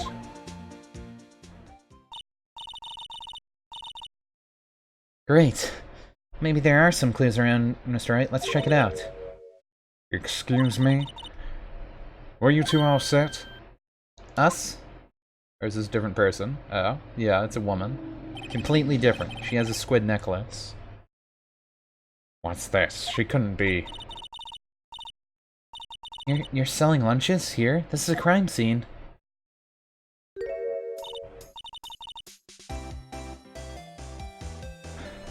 Hello. Half and half, was it? Oh, thanks. And you, sir? Yes? Some crunchy goodness coming at you. Thanks. Interesting way of doing business. This area is off limits to anyone without clearance, especially pass-bys. Are you officers? No, but you don't exactly look like the type to have clearance. That's hardly a way to greet someone, even in my days. As the cough-up queen over there. Cough up? Coughing up what? You know, I'm feeling kinda full. Maybe I'll pass on lunch. I'm quite connected to this case, you see. I meant the image I burned in my eyes, you might say. Yes. The sordid secrets. Secrets? Dear me, you are a slow one, aren't you? I'm referring to the murder, the stabbing of that detective. What? A witness clearly saw me committing the crime. You mean you're the witness? My sister was talking about? Dare they introduce waifus at the end of the game? I guess they just wanted to have this be like... This seems like it's probably just gonna end up being like, it was all just a dream. Phoenix Wright was weird. Or something weird. I don't know. What the flippin' barriers? A witness? Yeah, they just come right up to us. They come in troves. Please, cough up, Queen. Tell us what happened. The name is Angela Starr. Don't you go forgetting.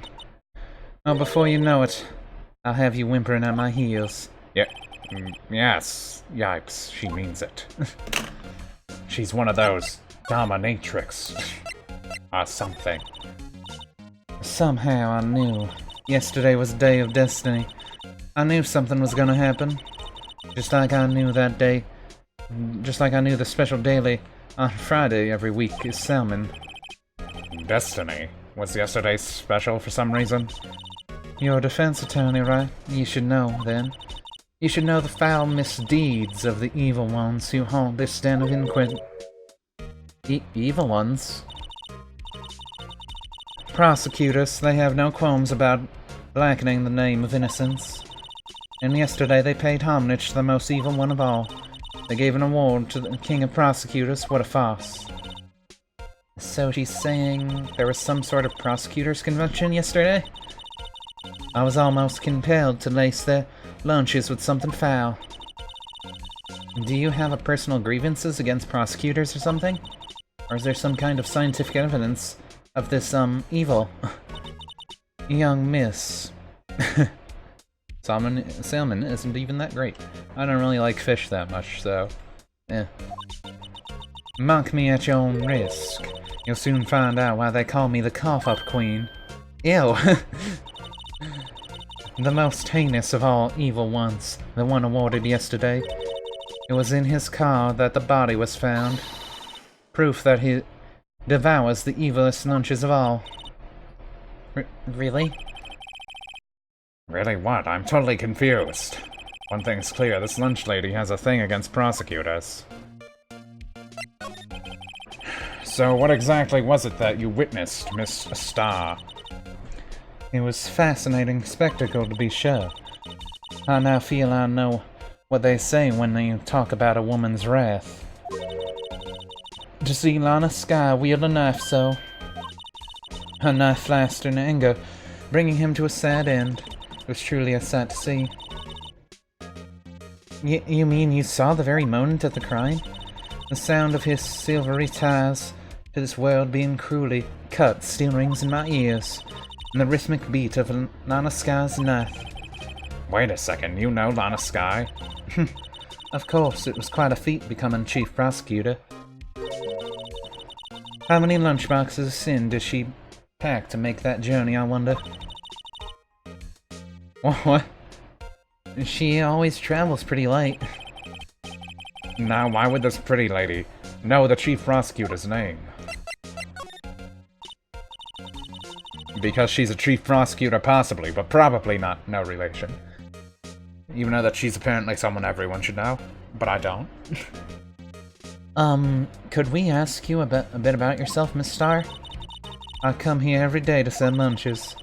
I import only the freshest and best from the Far East. For some reason, the box lunches are a hit here. Why not make the lunches here rather than import them? Did you say something? No. Only a true connoisseur can understand. The kind you can only tell someone who's tried General Tso's tri-boot lunch set. What? Never mind. You win. I don't even want to appreciate a part of the Trilobite's flavor. Trilobite. That is the word. The word of the day is trilobite. Anyway, I come here every day to sell lunches. My boyfriend works in the security room here at the prosecutor's office. Your boyfriend? See the security room over there? The glass-walled booth? I sell my lunchboxes since I'm here anyway. I drop in to see them. Since you're here anyway, I guess selling lunches is more important than romance. So to scientifically analyze the data available so far, you're Miss Star, you're a lunch vendor with an ulterior motive for coming here. Useful analysis, not. Did you have bad experience with the prosecutor, Miss Star? I sense some hostility. Hostility? Perhaps. Prosecutors are all alike. The bigger they get, the worse they smell. Kinda like 10-day-old clams and chowder. I wonder if Miss Star was involved in some sort of legal trouble in the past. That'd be sure the cause of food poisoning, scientifically speaking, of course. I mean, now you're talking, cough-up queen. I thought she was just a lunch vendor, but now I'm not so sure.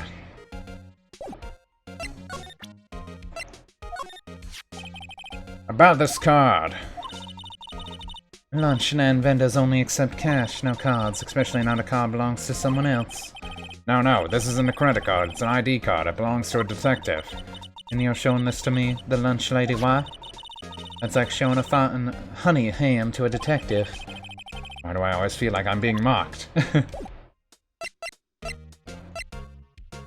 Can I slide again? Can go to there. No, it's not letting me slide over more again.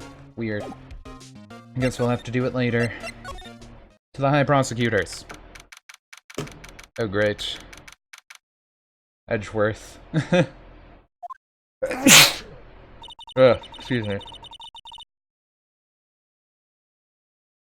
Wait, why does he have a steel samurai on his desk?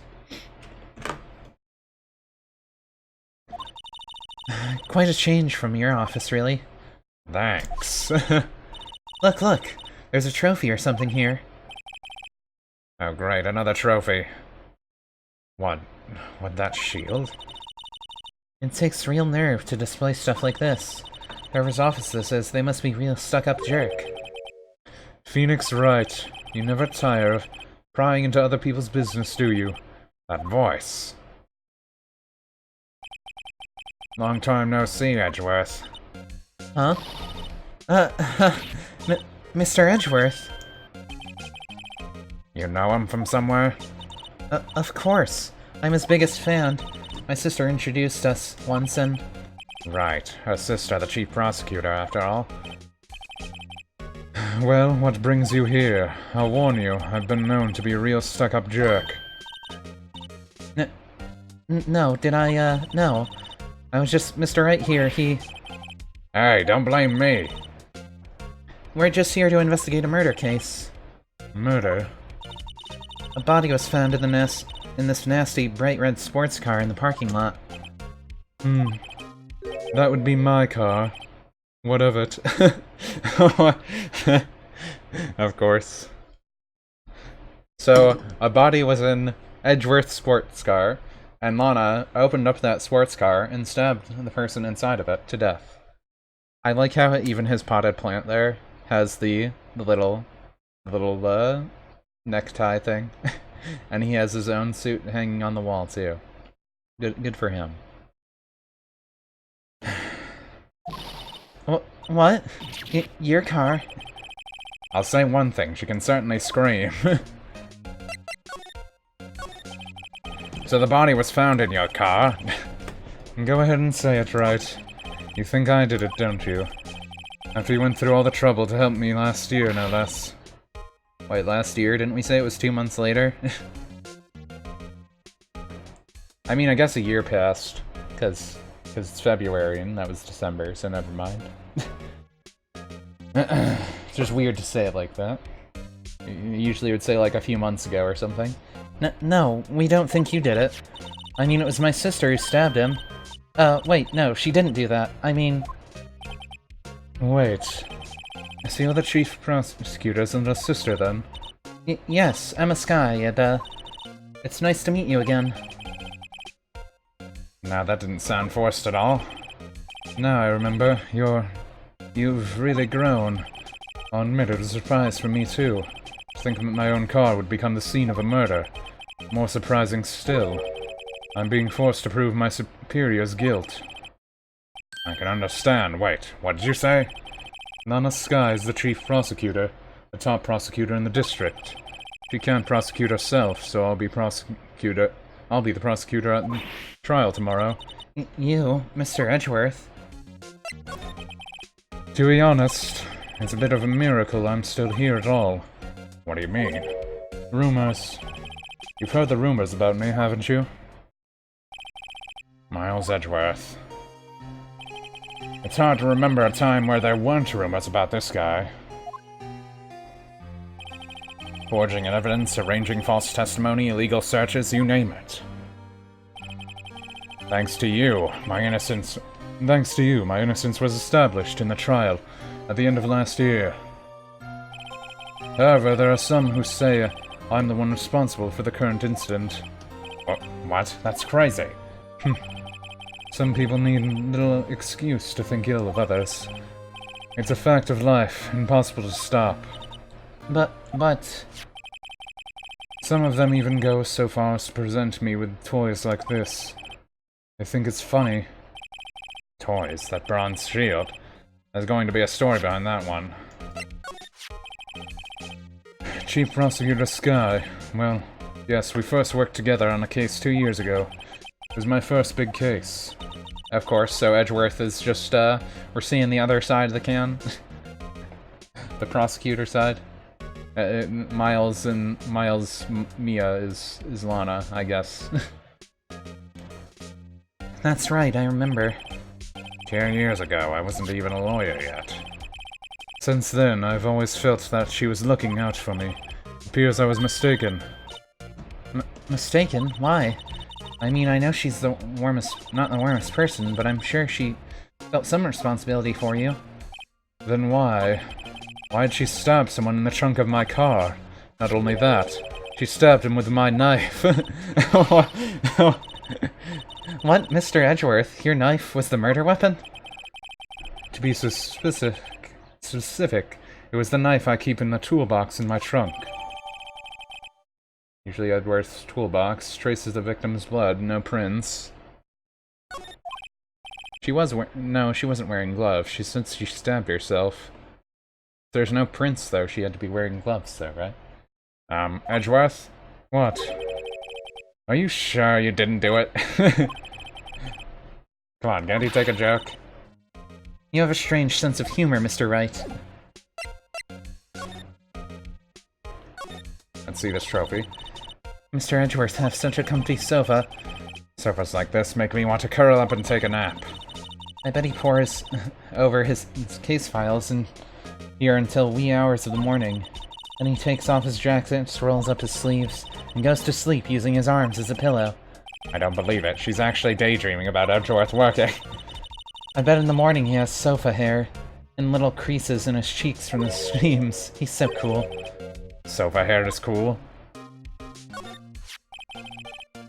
I've been wondering, what the heck is this? It has a big K on it. Mumbles prosecutors. What's that? It's the King of Prosecutors trophy. King of Prosecutors? It's a great honor. They send that shield to the best prosecutors each year. What? So that K, that's... K stands for king? Yeah, you got a problem with that? I didn't design the thing. King of Prosecutors? Kind of like Employee of the Month, only better. Oh, great. Evidence. So the King of Prosecutors shield, huh? Well done, Edgeworth. You must be proud to be the King of Prosecutors. Congratulations, King of Prosecutors. Please stop saying that. That still doesn't explain one thing. Why is the tip of the shield broken off? Is it because they break the defense? The king destroys defense? Come on, the whole game is talking. They have to talk. Wow, this jacket is even lacier than the usual ones. This must be his lucky trial jacket. Lucky trial jacket? Right, I've never seen him wear it. I'm sure there's a story behind why it's framed. Maybe I'll be naughty and take a picture.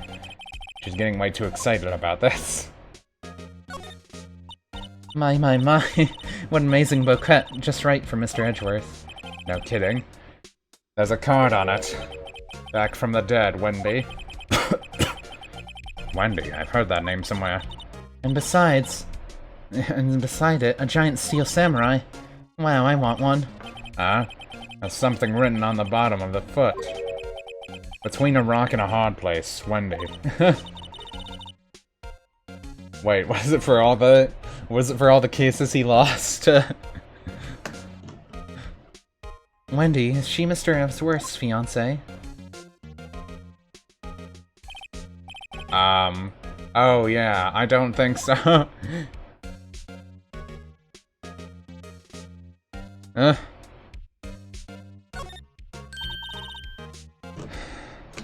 Wait, why'd he keep them? Hey, a chessboard. I'm not too up on my chess, but it looks like blue's a bit in a tight spot. The red knights have surrounded the blue pawn. Huh? Those horses are mounted knights. Their swords have really sharp edges. And check out the poor pawn. His head is kind of spiky, kind of reminds me of you. Mr. Edgeworth must be an avid chess player. What's wrong, Mr. Wright? Edges surrounding a pawn with spiky hair. Nah, it's nothing. It's probably nothing.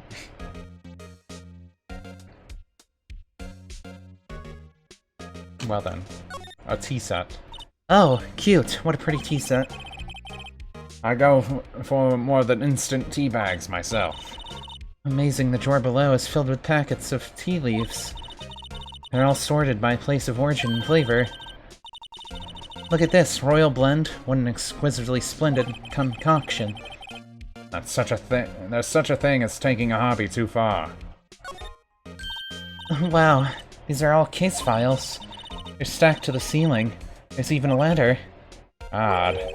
I thought Edgeworth wasn't good with heights. You must have someone get them for him. Strange. Why didn't I just picture Detective Gumshoe? I think they're secret lovers. They just don't admit it.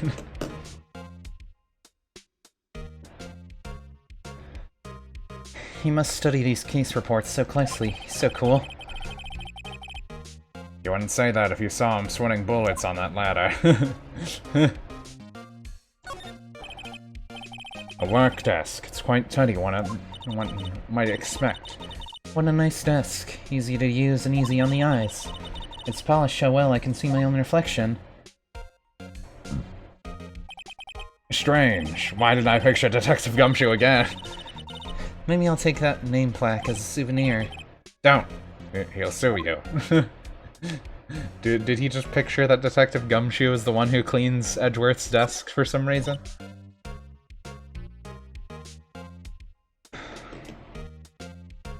They must be BFFs. Wow. What a view. It must be nice to have an office on the 12th floor. I guess you would feel important. Incidentally, were you to jump out this window, the time until impact to the ground would be... Got it. Approximately 3.23 seconds. That's handy to know, in case I ever need to jump out the window and die.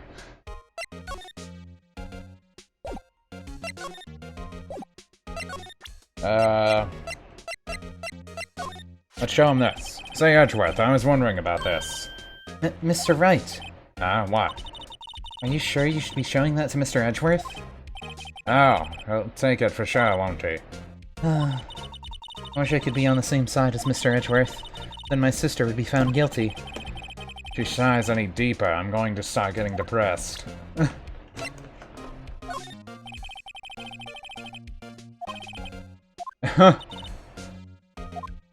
Fine. Nah, with Edgeworth's never personal. It's about winning tomorrow. Yeah. So basically, this says you were the best of the best last year, huh? You can take that foolish grin elsewhere, right? I lost a day of work to receive that travesty. Huh? Why's that?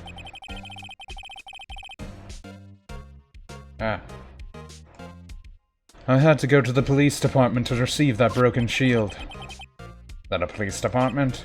Yes, right next to the police station downtown. You've been there, haven't you? Where Detective Gumshoe works? Yeah. I was wondering something about your shield. Why is it broken? What does it matter? I've got more important things to worry about. Oh, right. He doesn't seem to be concerned about the reward for better or worse. Yesterday was a very busy day for the prosecutor's office. Maybe we should ask him more about yesterday.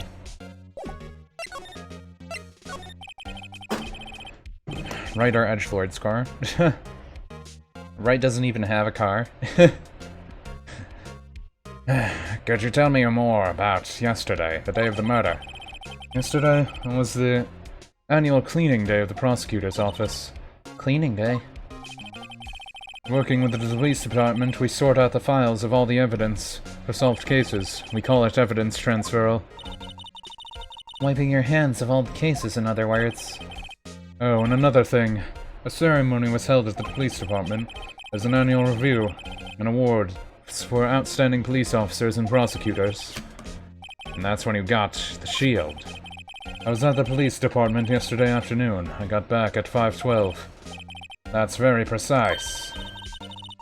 People like myself and Mr. Edgeworth prize ourselves on our precision, Mr. Wright. No, I place little faith in my memory. The only thing I can trust is solid evidence. Edgeworth's parking stub added to the court case.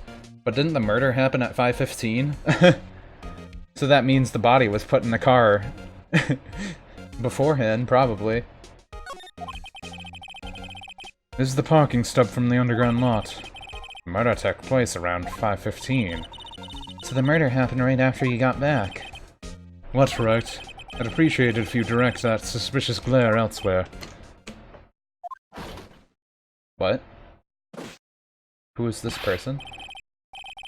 Excuse me, Mr. Edgeworth, anywhere on premises? I'm Edgeworth. What is it?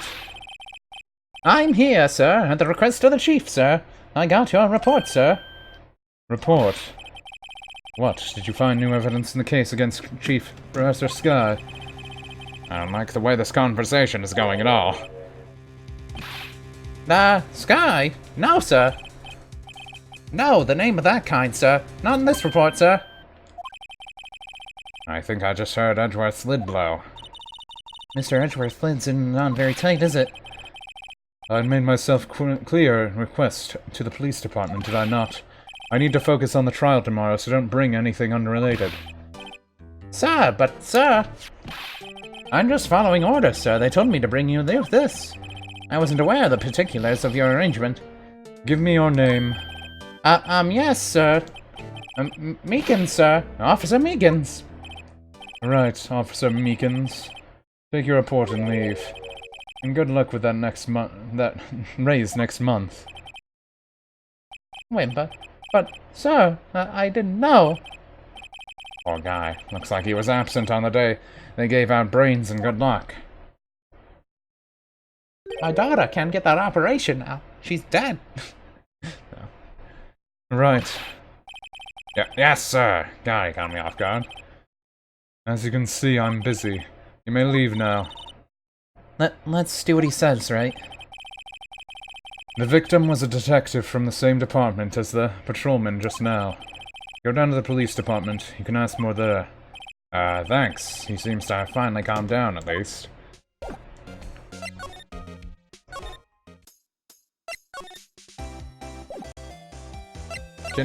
No. Do they let me move now? No, I still can't move. That's annoying. Well, let's go to the police department. There's the mascot. Its little thing cut off. We're finally here. Why would they put a police department so far away from the prosecutor's office? Beats me. That took 30 minutes by taxi, and the traffic wasn't even that bad. Police department, huh? I've only been to the criminal affairs next door, huh? Hold on, what's that? Oh, great. Disturbing. What does it undulate? Why does it undulate like that? Oh wait, I know. This is the Blue Badger. They're trying to make him the police mascot. Oh, wow, Mr. Wright, you sure know a lot about the police. Still, he does seem familiar somehow. Forget the Blue Badger. Who's next to him? Someone appears to be dancing with the Blue Badger. Uh-oh, he noticed me. He sure is running over here fast. Hey, pal! What are you doing here? That's my line, Detective Gumshoe. Specifically, why are you dancing over there? Well, at least he doesn't seem to be busy. This is our chance to get information. Hey, I'll have you know, I'm a very busy man, pal. First, I thought our weird dream was going to not... This weird fake case or something was going to have him not even be a detective. I'll give you one word of advice, pal. You better not agree to defend the suspect in this case. Why not? Nah. Well, it's just that the chief prosecutor has confessed the crime. She said she summoned the detective to the prosecutor's office and she killed him. But what if she's not telling the truth? Yes, well, no. Come on, pal. There's plenty of evidence against her. But what if the evidence was faked? Hey, pal, can I speak to you for a second? Me? Why is that little girl so peeved at me? She's a relative of the suspect. She's Lana Sky's sister. Wow, the chief prosecutor's little sister. Just please investigate this case carefully, okay? Scientifically. Yes, sirree. No, by the way, you might want to keep your voices down. You don't want them to be overheard using the words like faked. Huh? It's sensitive issues with us these days. Since we fake a bunch of evidence and our police precinct is really terrible, and pretty much Phoenix proved it several times. It's kind of a problem. So, what are we doing here, What are you doing here, Detective Gumshoe? Me? Oh, well, nothing really. They kicked me out of criminal affairs. Detective Gumshoes, what did you do this time? What do you mean this time? Then what happened? I know things are busy right now. I mean, with my sister's case and all. It's true, we've never had a chief prosecutor murder anyone before. Only highest ranked people are being let into criminal affairs now. Lowest ranking guy in there is our chief of detectives. Not letting any other not letting any of us rank and file detectives in at all. None of you? I know this is important to the trial, but doesn't that seem a little odd? So anyway, I thought I'd spend the day getting the Badger dance down pat. Isn't there anything else you could be doing? Chief of police himself is directing this investigation, pal. An Officer Marshall was assigned to the underground parking lot. Officer Marshall? Now that I think about it, I did seem to know that Marshall guy. A patrolman in charge of crime scene is unheard of, pal. Seems a little suspicious, doesn't it? You might know about this. Hey, that's it. That's the King of Prosecutors Award that Mr. Edgeworth got yesterday.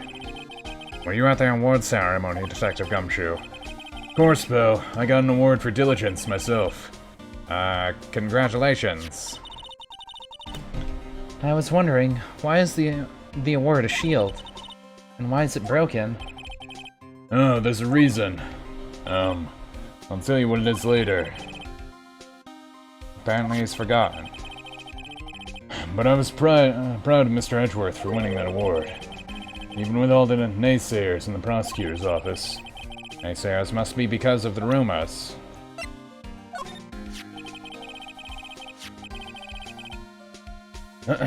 Wait, what was that?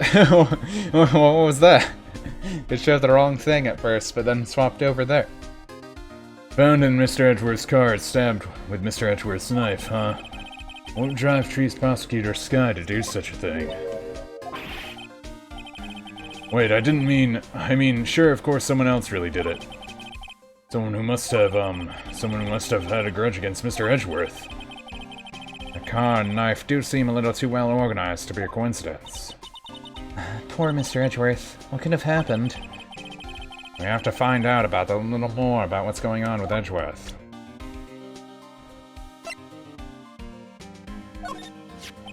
I'm Detective Gumshoe. What can you tell us about this? Hey pal, this is a detective's ID card. You can't just keep that, you have to turn it into the police. It's people like you that get me into so much trouble all the time. I mean, Detective Gumshoe must drop his card a lot. Let's see, Bruce Goodman. Sounds familiar. No, my mistake. But didn't you work together with him? Well, now I remember. Bruce Goodman. He's the victim. That's what I thought. Can you tell us more, Detective Gumshoe?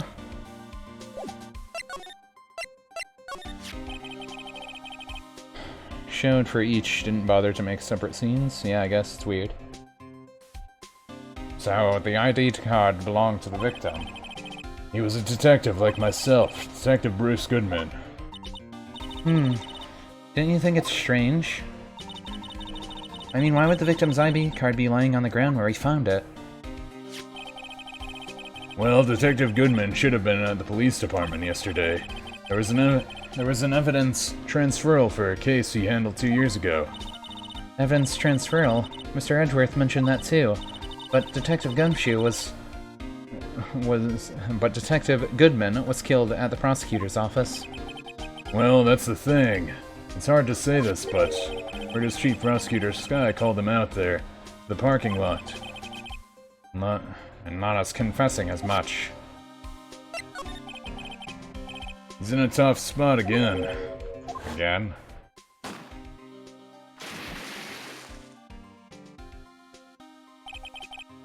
Well, it all started with the murder of the defense attorney, Hammond. But Mr. Edgeworth was found innocent. Listen, pal. There have always been rumors about Mr. Edgeworth forging evidence, making deals with witnesses. Nothing outright. But there were always whispered rumors. Ever since he was accused of murder, no one's whispering. They're practically shouting. But there's no evidence against him. Well, Mr. Edgeworth has always had an unusually strong ties to the department's higher-ups. It's only natural that people would be suspicious. I had no idea he was under the gun. Anyway, the latest case has started a new rumor. People say the only reason he took this case is because he's aiming for a chief prosecutor position himself.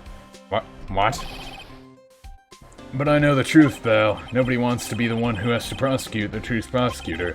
Mr. Edgeworth is biting the bullet on this one. He's doing this for all of us.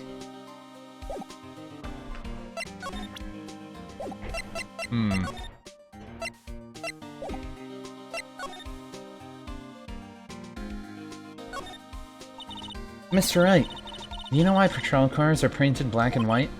No idea. Why? Well, I think they're designed after a panda. A panda? Not that I have scientific proof, it's just a theory.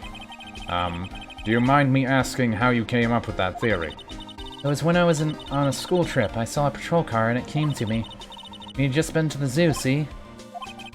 What about zebras? Or do they not have those at your zoo? I thought we were gonna get something real, but no, they just... Look, that patrolman is setting the other guy... is saluting the other guy. You must be a detective. And then I said, hey, do that. Your soup will get cold, buddy. That's hilarious, sir. I laughed so hard I cried. I guess he wasn't saluting, he was wiping tears from his eyes. They make a good pair. The detectives in there look pretty busy. Just imagine right now, behind those doors, a police drama in action. Somehow the thought fails to excite me. I was wondering about that. What, the Dancing Blue Badger? It's my masterpiece. Wait, did he make it himself? You made this, Detective Gumshoe? The chief threw together some of the designs, and I just did my thing, pal. Nice work. It's battery powered, so it can go anywhere. There's no switch, so it just dances and dances until the battery dies. Poor Blue Badger fated to dance until he drops.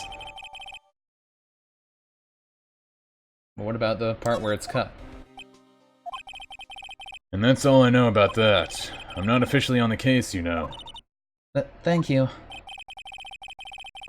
Why aren't you handling the case, Detective Gumshoe? I met the guy who is. What is his name? The guy in the parking lot? That'd be Officer Marshall. He was appointed directly by the chief of police. Officer Marshall. Is he some kind of Wild West sheriff or something? No, Jake Marshall. Just a regular officer. From West LA. For a moment, I wasn't sure. Look, pal, let me make things a little easier for you. Show them this and they'll let you examine the scene, maybe.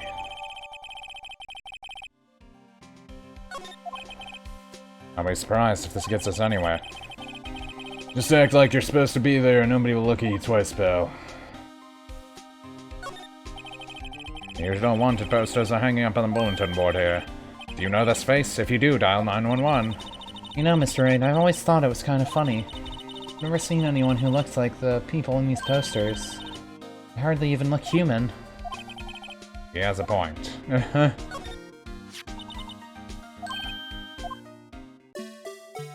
Yeah, what? There's hand marks on it too. Oh, why did they just have us look at it again? That's weird. I always get excited when I come to the police station. Why is that? It just feels like I've jumped into a movie. Huh? You know, with all the police and criminals.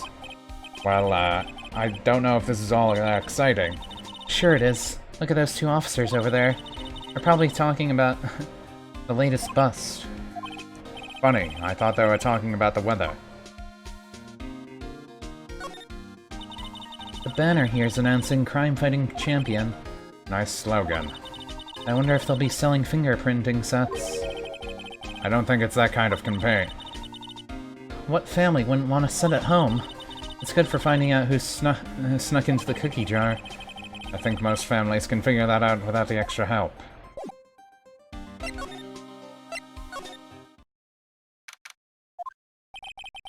Looks like the investigation is still going on. After being back to the shop, sorry, looks like I'll be stuck in this pit till the sun sleeps. See ya in my dreams tonight then, baby. Oh, it was Angel. I wasn't sure who it was. 11th graders don't care for cookie jars. The writers put an extra one for comedic effect. Who knows? Oh, still here? Hello. Wow, the surprised look, didn't I mention? I've got a boyfriend in criminal affairs, too. What happened to the security guard?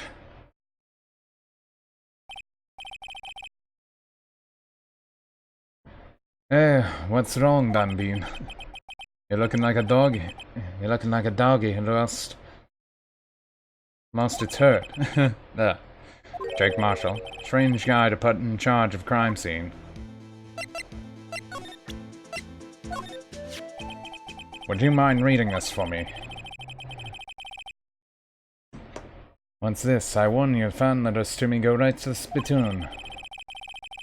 It's a letter of introduction for Detective Gumshoe. May we investigate? Gumshoe. That old cow dog. You holding a birthday party or something? Huh? Look, why should it say letter of introduction? It says invitation. I think he just miswrote it. Wait, why am I getting defensive here? No worries, that proves it's from Detective Gumshoe, better than a blood test. I guess I'd better let you in then. I don't know why I changed his voice randomly, whatever. He's not saying as much, fake Western things. Now he sounds like a vampire, man. Oh, that's right, he's a patrolman, not a detective. Which reminds me. Hey, wait a second. Isn't a crime scene supposed to be handled by a detective or higher? Well, folks, the clues are calling. Welcome to our gold strike. Be like the settler and strike the lands unknown. Manifest destiny. Let's have a hootenanny. Note to self, police investigations are like settling land. Well, Mr. Wright, what do you say? I say I won't be needing this anymore.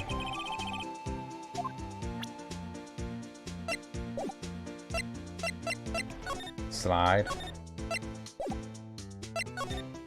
Okay, finally. This looks like a cell phone.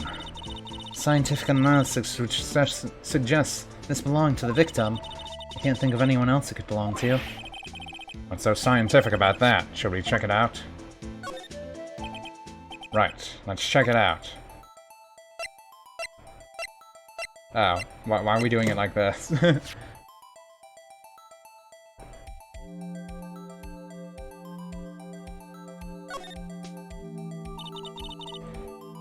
Man, what a boring strap.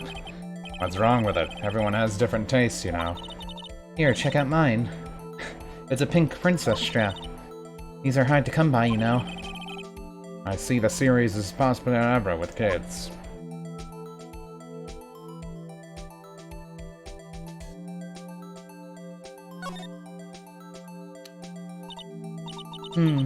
This phone's still on the redial screen. Redial? Mr. Wright? Most phones keep a record of all calls you've made and received. You just press the button to display the last number you called. Convenient, isn't it? Surprised you didn't know about it. Sorry to disappoint you, but but even I know about things like redial. Huh? Oh, sorry. It's just you never know with people from your generation. Whatever, let's check this out.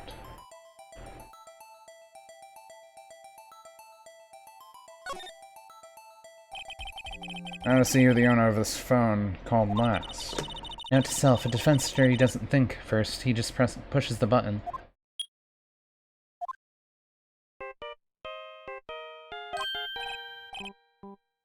Huh. Hey, that song, I know that.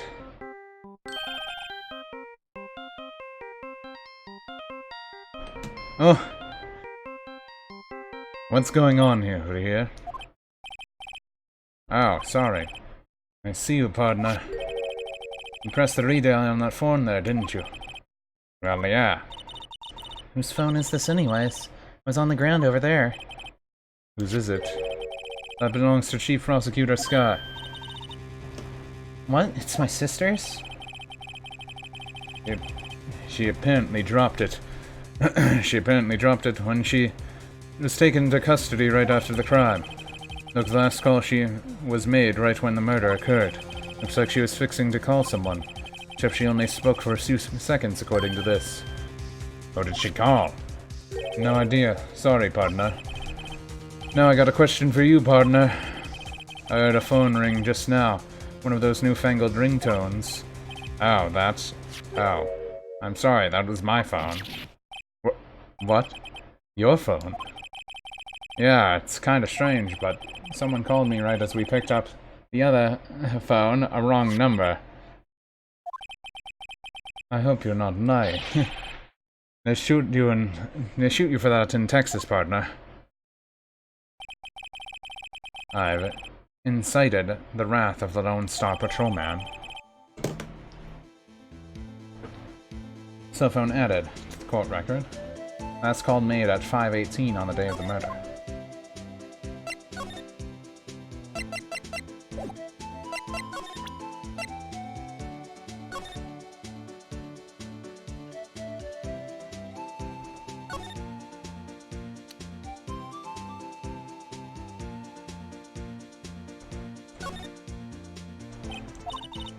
What's wrong? You look like you're doing finals. Never mind, it's nothing. I guess they're not gonna let me do it again.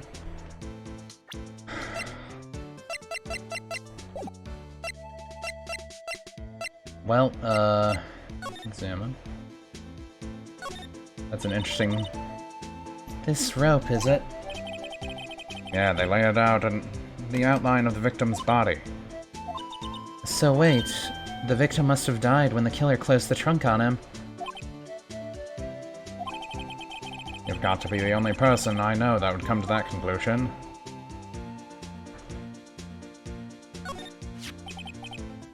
What's this? Looks like a note of some sort. Look, something's written on it. 67S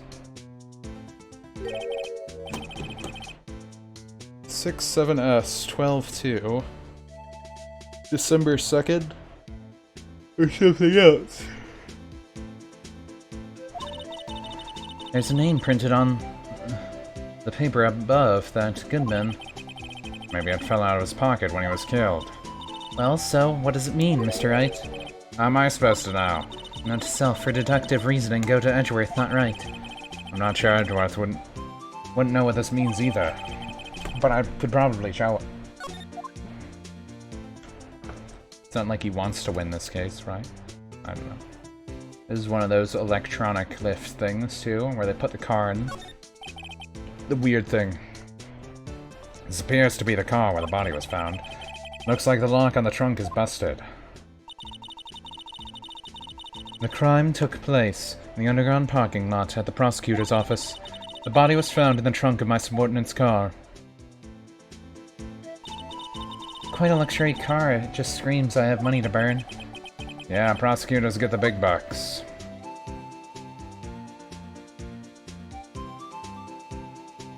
Well, I guess we have to go ask Edgeworth about stuff.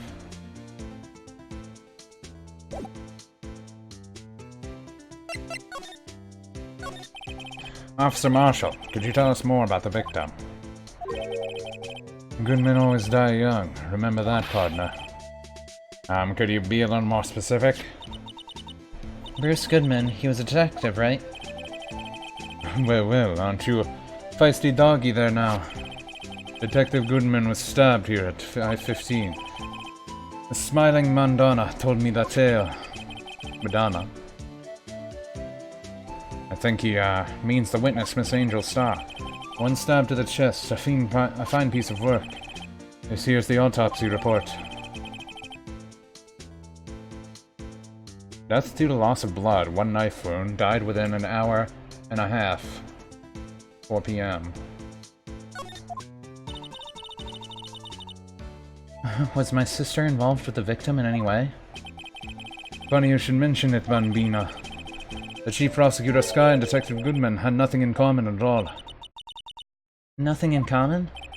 They apparently worked together on a case a few years back. So there's no motive. Goodman wasn't a particularly gifted detective. That's one reason why he didn't do much work with the Chief Prosecutor. But my sister called the victim here on the day of the murder, right? Here to this parking lot. So it seems like calling an unarmed man to a shootout at high noon. I don't mean to be any offense, but Officer Marshall, you're a patrolman, right? Not a detective. You calling me out? They shoot you in Texas for that, huh? I was one of them fancy shoot detectives still 2 years ago, to tell you the truth. Oh really? Now he tells me. But you're a patrolman now, so how can you be in charge of a crime scene? Nothing gets by you, does it, Bambina? So why are you in charge? No reason. We're just short on hands right now. I'm keeping an eye out in the meantime. That's odd, though. Detective Gumshoe was saying he had nothing to do. Nothing important, at least. He's nothing but an old saddled cow dog that can't find his tail. Maybe it's because he runs with Edgeworth, eh? Edgeworth? That cow dog's been kicked out of his kettle run by order of the Chief of Police. And just he don't realize it yet. Detective Gumshoe kicked out of the investigation. So there no connection between Detective Goodman and my sister? That's correct, but there's a gold mine of evidence against her. Why is he like slowly sounding like a weird Irish? I don't know what I'm doing in this guy's voice. And the prosecutor tomorrow is none other than Edgeworth himself. I'm afraid your sister's fate's decided, Bambina. My condolences. Officer Marshall. Yeah, Bambina? How can you say that? You and my sister, you are... There something between this cop and his sister I don't know about? I apologize, Bambina. Something must have gotten to me. Maybe it's the dry wind that's a-blowing through the prosecutor's office. Dry wind or it will. Someone's up to something, but who? Suspicious about Mr. Edgeworth has been flying around for nearly 2 years now. Forged evidence and arranging testimonies, you mean? It was unbeatable because he did whatever it took to win. Unbeatable, that is, until he met you. But rumors are just rumors, aren't they? These are prosecutors we're talking about. Evidence is everything to them. You follow the rumor about Edgeworth to their source. You find one person, but they're off limits, untouchable, you might say. One person? Who? Hate to say this, but it's your sister, Bambina. Chief Prosecutor Lana Sky. What? My sister? Edgeworth couldn't rustle all those cattle by himself. Some people load their guns with bullets, some people load them with deals. What you're saying is Edgeworth was making deals to win the trials. Where there's gunshots, there's bound to be bullets. That's what the old-timers say. There's a big old secret hidden around here somewhere, everyone knows it. Is that why Detective Gumshoe was taken off the case? Did they target him because he was close to Edgeworth? Closest. So, well, how are we doing, Mr. Wright? I guess we got some clues. We have an autopsy report, a note from the victim, and a cell phone. So you think we'll be okay? Well, the only thing still bothering me is Lana's confessing to the crime. She said she did it. No problem. I can guarantee that she's not a criminal.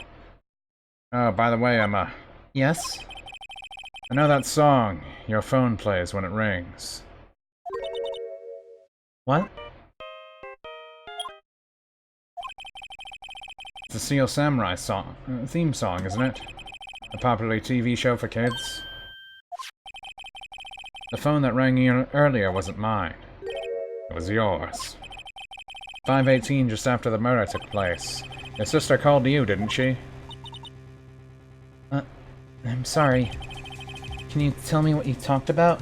Can you tell me what you talked about? She hung up right away. I see.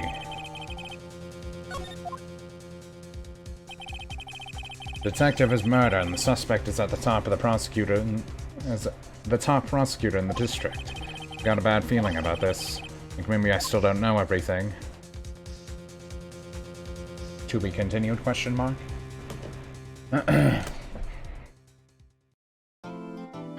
We just got to a to be continued, and I got some writing to do, so I think we'll stop it there.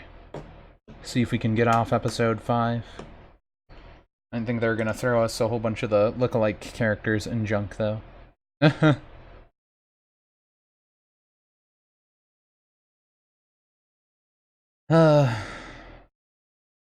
Anyways. For anyone dropped in, thank you guys for watching. Hope y'all enjoyed in that junk. We'll be able to pick up on Wednesday. We got more postmodern RPG on Sunday. I don't know if we're getting closer to the end on that. I think we still have like another 10 hours or something, so who knows. We might make some pretty good progress since we'll have hopefully have the normal 3 days to go through it, so we'll see how much we can get through that.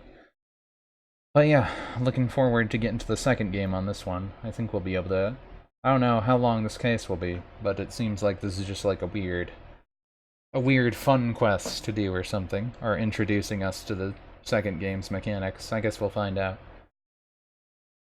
This stuff was on DS though, so it makes me wonder if they are gonna have weird touchscreen stuff, or that I'll have to like, you know, mouse over weirdly with our Joy-Cons or something. I don't know. It's on 3DS. You checked earlier? I mean, the first game was on DS, right? I don't know if the second game was on 3DS, but whatever. The point is that it was on DS. Either way, we'll catch you guys later. Everyone have a good day and stuff. See ya. I might be on Final Fantasy XIV later. I probably will. I don't know. It depends how much writing I will get done. Yesterday I ended up not doing it, and I just kind of did whatever, but I probably will today. I don't know though. We'll see. Bye.